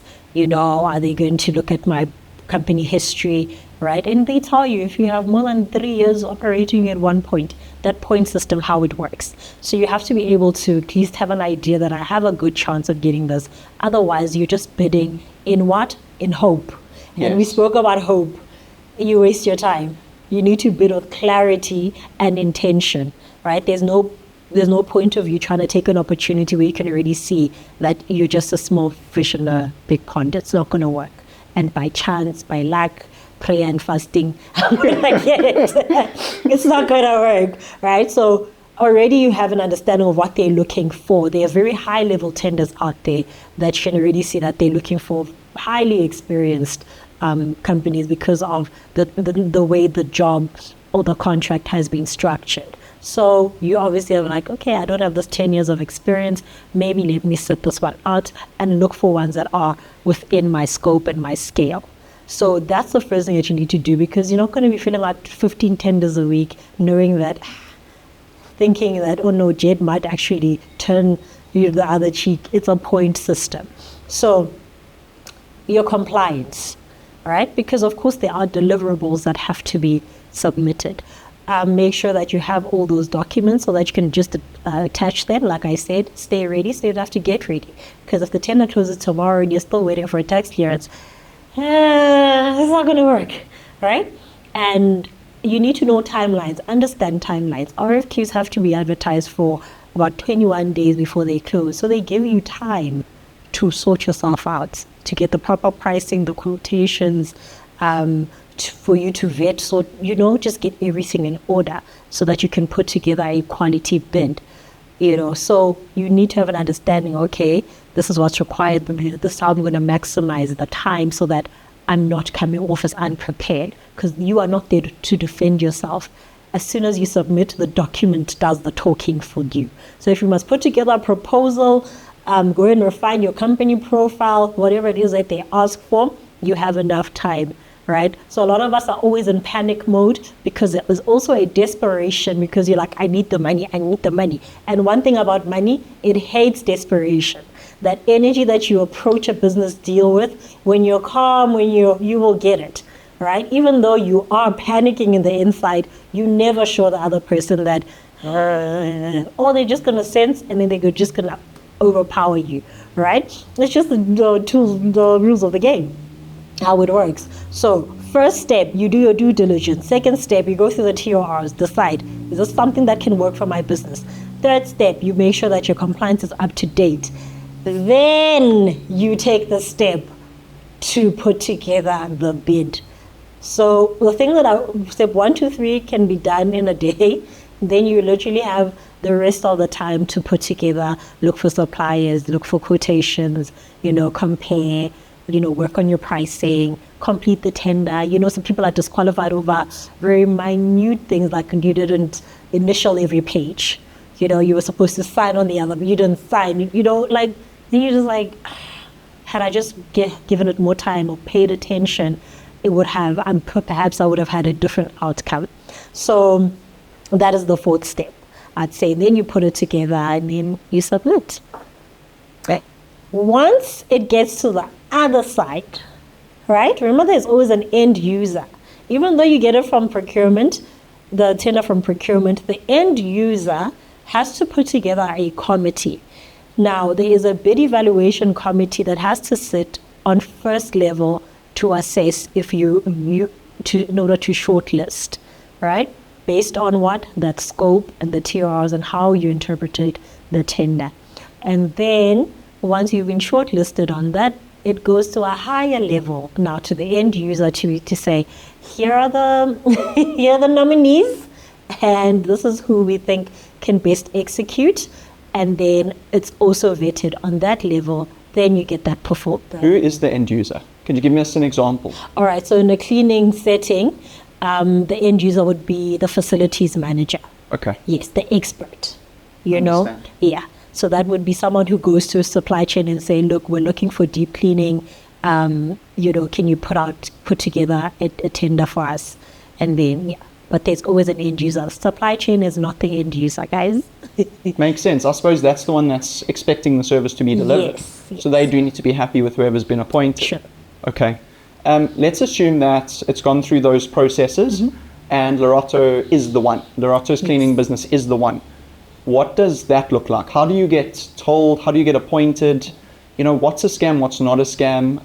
We've seen lots of fake purchase orders come through where, people are actually paying suppliers and delivering goods that go missing because there's fraud within the tender itself.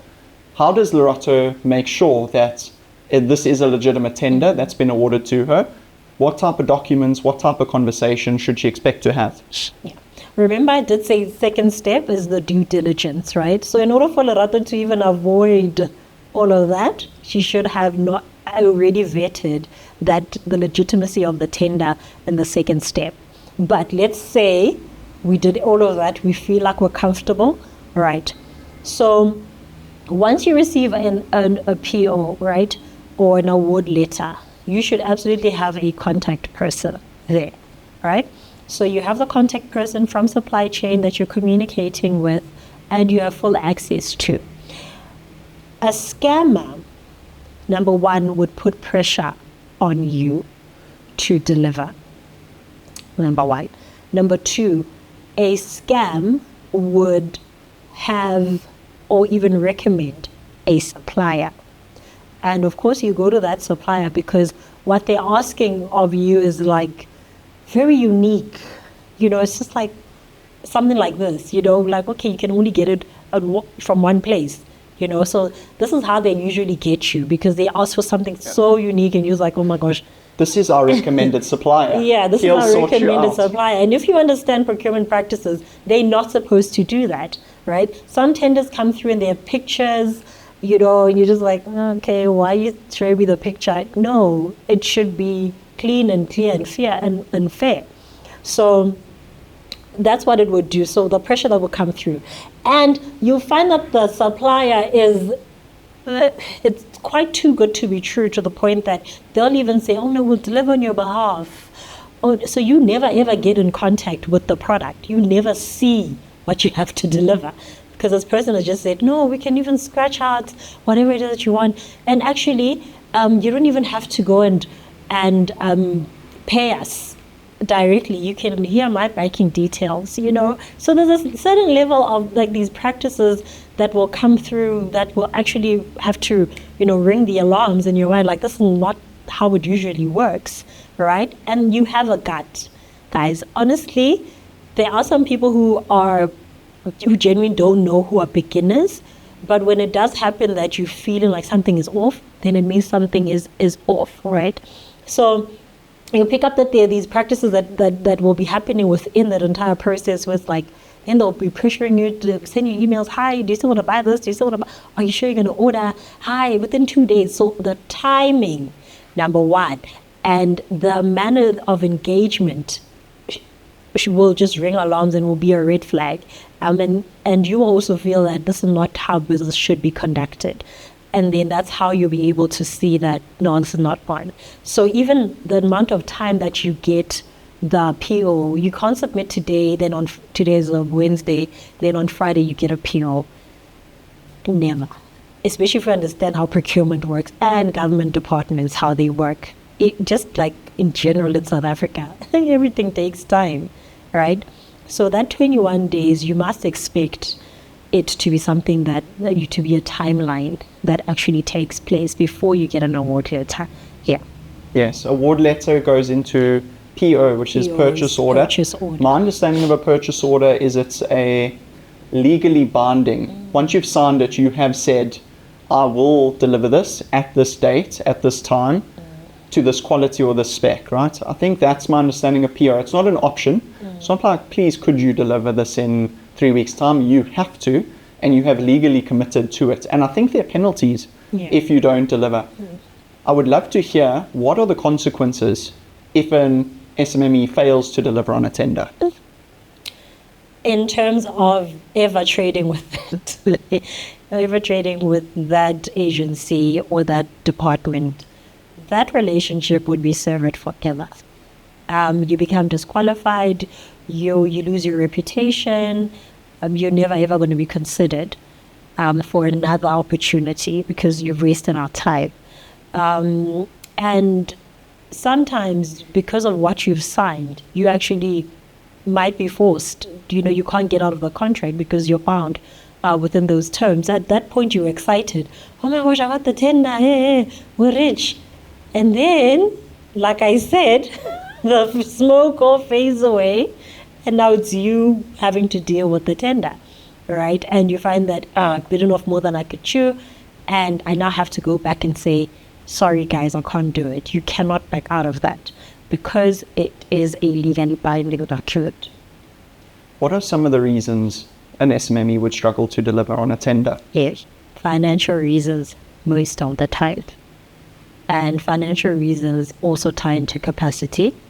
You don't have the skill set. You don't have the people that can help you with the skill set. You probably got that tender under very suspicious circumstances. So tenders will expose all of that. That's why you find that people come through, oh, I got a tender. Can I get purchase order funding? Oh, I'm under pressure. I have a 7-day turnaround time. Yeah. So already you're in panic mode. So those are the reasons. And because, like I said, you've used tenders as an income opportunity, but not as a means to build a client base, not as a means to grow your business and to expose it to bigger contracts. Yeah, I think I was expecting the answer to be financial related, being the big one. And it makes sense. Lerato bids on a tender, maybe doesn't think through, if I win this. Or Lerato goes, I'm going to bid for 5 tenders. I'm going to probably win one. All of a sudden, Lerato wins 3 and the capacity is just not there. Capacity in terms of people on the ground, maybe trusted and reliable suppliers, and maybe funds to execute. Because you're not getting deposits or from you're delivering first, and then their payment terms as well. Funding is a major problem. There's an access problem. There's a number quoted by a few agencies, 350 billion rand funding gap. Earlier you spoke a little bit about small businesses, and we had a conversation about them being the backbone of the South African economy, yet I think it's less than 10% can access bank funding. So funding is another elephant in the room that makes it difficult for SMMEs. And I love the phrase you said a little bit earlier, money hates. You said money hates desperation. Yeah. But it's hard not to be desperate. As a small business, you've won a life-changing opportunity, and there are costs if you don't deliver on that opportunity. Funding. How do businesses access funding? But before we hear the answer to that, let me share something important. One of the biggest challenges entrepreneurs face isn't just access to funding. It's understanding the type of funding they actually need. Most people search broadly: business funding, small business loan, funding for my company. But funding doesn't really work like that. In reality, there are different types of funding designed to solve different problems in a business. For example, if you've won a contract but need capital to fulfill the order, that's where purchase order funding or tender funding comes in. If you've already delivered work and you're waiting 30, 60, or even 90 days for a customer to pay, that's where invoice funding can unlock the cash that's already sitting in your business. This is what we call fit-for-purpose funding, matching the right funding to the specific problem your business is trying to solve. And that's exactly what Sourcefin tries to do. Instead of trying to force every business into a generic loan, Sourcefin works with the entrepreneur to understand the opportunity, structure the right type of funding, and help them unlock growth. If you want to learn more about the different funding tools that exist, we've also created a video explaining 10 different types of business funding and how each one solves a very specific business challenge. I'll link that below. So instead of searching broadly for funding, start by understanding the problem you're trying to solve and then look for the funding designed to solve it. And if you're not sure where to start, you can always reach out to the team at Sourcefin. Now, let's get back to the episode. So when it does come to businesses accessing funding, there is a vast supply of funding in this country. There are over 600 funding programs in this country, both blended financing, grants, purchase order funding, and people just don't know how to access that funding. We all go to the grants because there's no obligation from me. I don't have to do anything. And that also ties into that entitlement aspect where I want to be absolved of any responsibility and accountability. Just give me the money and I'll see what to do with it. But funding doesn't fund hopes and dreams. They fund structure, they fund credibility, they fund profit-bearing businesses. Even if you have a unicorn and a great idea, if you cannot speak to it on paper and actually prove your readiness, no one is going to take you seriously. Last year, they released the Access to Finance report. There's another agency that put together that report alongside the banks. It was FinFi. Yes, if I remember correctly. Yes.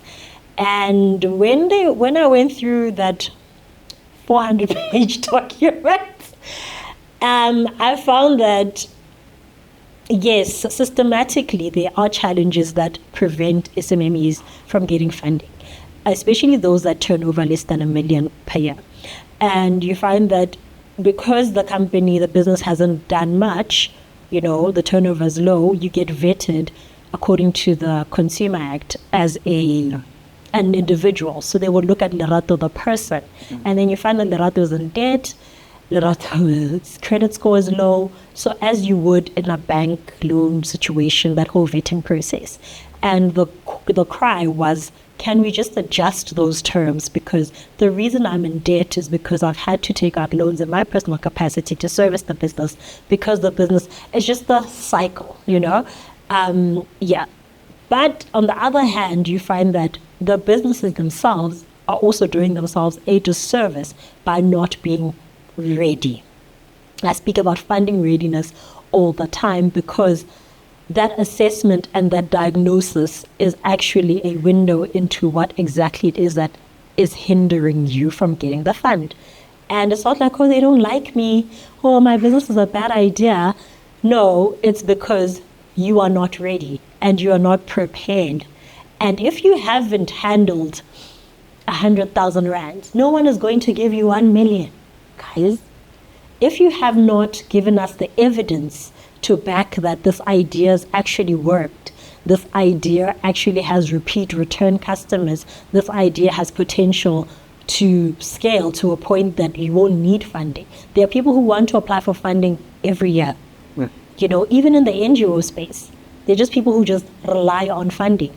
But why am I not thinking about how I can make my own money? Because like I said, the supply and the demand, the scales are not equal, right? So you're going to wait, especially because you're not willing to go into blended financing, especially because you're not willing to raise the money the way you need to. You just want people to give you money to fund your hopes and your dreams, and it's not going to work. I've gone to a lot of conferences around South Africa and spoken to small businesses, and I always ask them, when you need money, what do you do? And a lot of them go, no, I go onto Google, and I say, great, what do you type in? And they type in loan, or they type in funding for my business, or they type in grant, similar to what you said. And the problem is the traditional funders that think with that lens of, have you proven that you're ready to accept? Those are the ones that come up in the search results, and they go through this path of rejection, pillar to post. And what I've realized is there's a knowledge gap, not necessarily just a funding gap. Knowledge gap of knowing that there are different types of funding, fit for purpose funding, that matches your business problem. So the business problem is not always, I need cash flow. The business problem for Lerato, can I fulfill this tender? Yeah. Now there's a funding for that called tender funding or PO funding. Or Lerato's delivered, she managed to get it over the line, but now the invoice has been issued, given to the end buyer, Lerato, we'll pay you in 30 days, we hope. We'll try our best. 30 days. And Lerato is like, I need to pay my people. I need to pay my suppliers. And that's where invoice discounting comes in. Now, if Lerato was empowered and had the knowledge to go to Google and type in purchase order funding or invoice discounting, all the right providers would start coming up. So how do we spread the word? How do we spread the word of alternative funders being out there? You and I are having this conversation. Hopefully it's going to be viewed by millions. Yeah. Let's put it out there. Yes. Lots of people are going to watch this and all of a sudden they know what funding solutions are out there.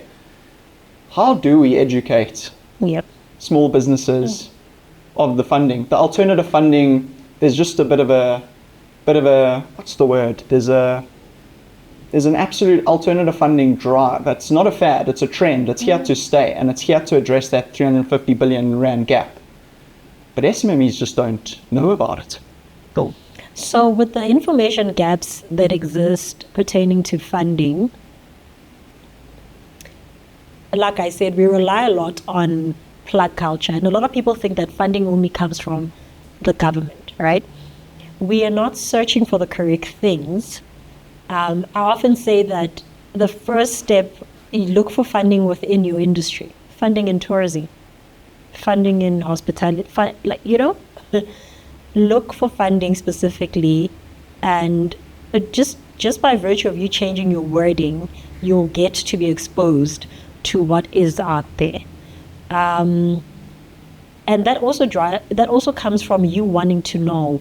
I think you also have to want to know and take the initiative, because you'll easily discount or discredit what's out there because you haven't taken the step to know that you can tap into it. So there is enough information. Thank God the internet is free. That's true. Can you imagine we logged in tomorrow and there was a and subscription? We had to pay. I would weep. So I think we have to people just need to know what to search for. And I'd say start by being specific, because the internet will give you what you give it back, what you ask from it. You know what would also help? You mentioned it earlier, ChatGPT. This is my situation. You don't even have to type anymore. You push the little microphone, you speak to ChatGPT, in whatever language, and it will say purchase order funding or tender funding for you. So Lerato, you've bid on the tender. Let's assume you know about tender funding, purchase order funding. You type it in, and there are a variety of funders that pop up. But because you've been specific, they're all funders that can support you. Let's assume it's a Sourcefin because they're sponsoring this episode. So Sourcefin comes through, you click, there's an application, you apply. How does a funder think? What does Lerato need to think or think through, or in what manner should she think in order to give herself the best possible chance of being funded by a funder like Sourcefin? Sourcefin is not looking to fund your idea, not interested in your idea. Funders often look at, especially if it's purchase order funding, they look at, okay, are we going to get our money back here? What is the likelihood of us being repaid? And of course we'd have to assess the legitimacy. So two main things come up when it would come to funding. It is your administration, the readiness, which is the compliance, the everything. And number two, your economic activity. Are you able to get into this agreement with Sourcefin and deliver and fulfill your promise so that Sourcefin is able to fund others, number one, and get their money back, right, in order to assist you to their full capability? Yeah, I suppose it's changing your thinking to a funder not being a charity. Yeah. The funding is based on risk, and you're going to be charged on risk. And what's very important for the funder when it comes to making the decision is what is the risk or the likelihood of us getting paid back. If the risk is too high, it's going to be a rejection. So I think it's the job of the business owner to prove to the funder that you will get paid back. And I think what's different with alternative funders versus the traditional lenders, traditional funders used to look at Lerato, and based on her track record, has she proven that she'll be able to pay us back on time within the certain time periods? Here's money, pay us back every month for the next 6 years or 5 years or whatever the case may be. An alternative funder doesn't look backwards, though. They look at Lerato and they're trying to solve your problem that you've got. You've got a tender, and the fund is asking, if Lerato delivers on this tender, what is the likelihood that her client is going to pay her on time? So that's very important. And then the second thing is, what is the likelihood of Lerato running off with the money? Yes. So all of a sudden, it's less about credit worthiness and far more about character. And I think you've spoken a little bit about running a tight ship, running a clean ship. When you have business bank statements or business transactions, there's no personal things that are weaving their way. It's not going to be a disqualifier for an alternative funder, but it definitely makes the process much harder because you have to have those conversations.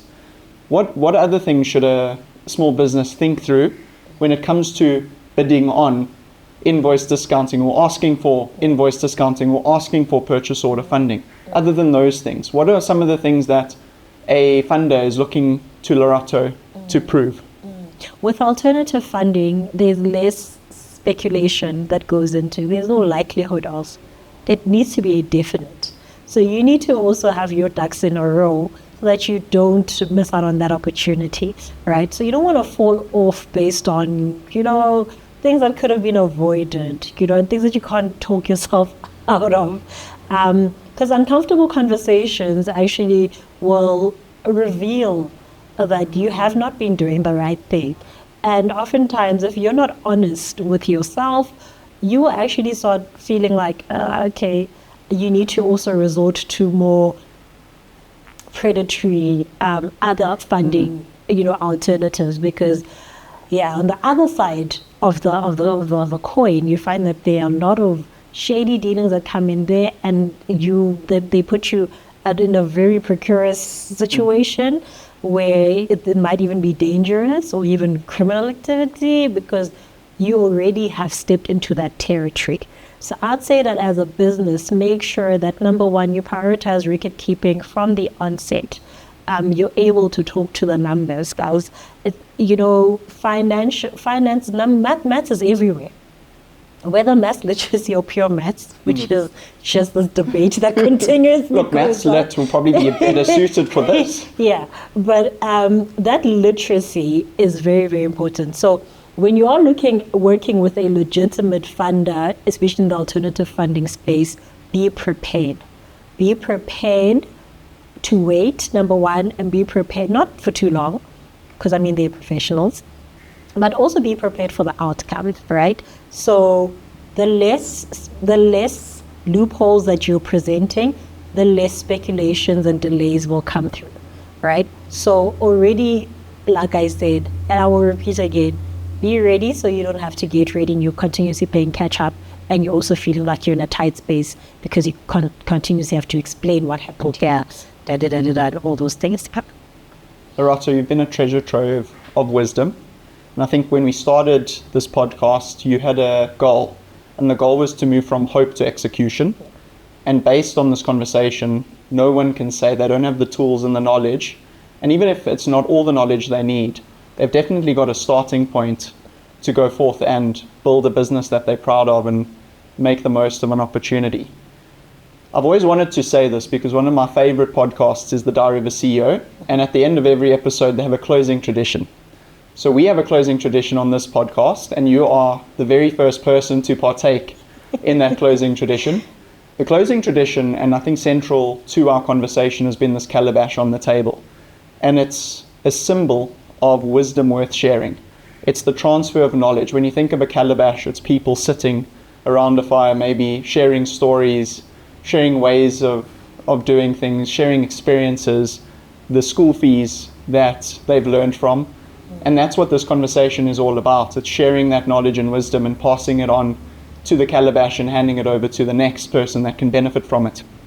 So what I'm going to ask you to do is I'm going to ask you firstly, and it's a lot. It's one piece of wisdom, the most important piece of wisdom. Maybe it's something you've learned, or maybe it's someone that's passed wisdom on to you. What is that one nugget or one piece of wisdom that you would want to share to SMMEs or to small businesses or to individuals that's going to enable them? Remember, we're the Great Enabler podcast. We're enabling. We're taking a person or a business from where they are to where they're going and making the journey easier. So what is that one piece of advice that you wish you'd had years ago when, there was advice you didn't have that would have made your journey much easier?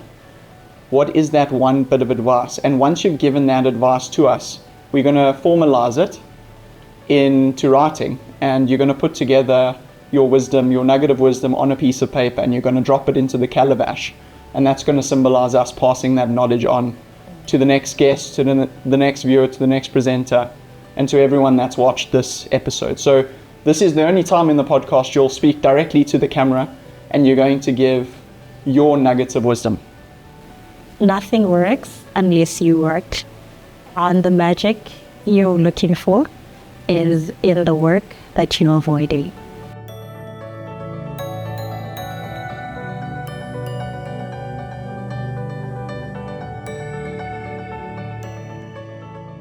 Nice one. You made it all the way to the end of the video. And now the focus shifts to you. You're early. This channel has less than 500 subscribers, and we're only just getting started. The Great Enabler podcast was built to share real wisdom from people who've actually built businesses so that more entrepreneurs like you can grow something meaningful. If that resonates with you, subscribe and join us. Let's build this platform together. Be one of the early adopters and join the first 1,000 club.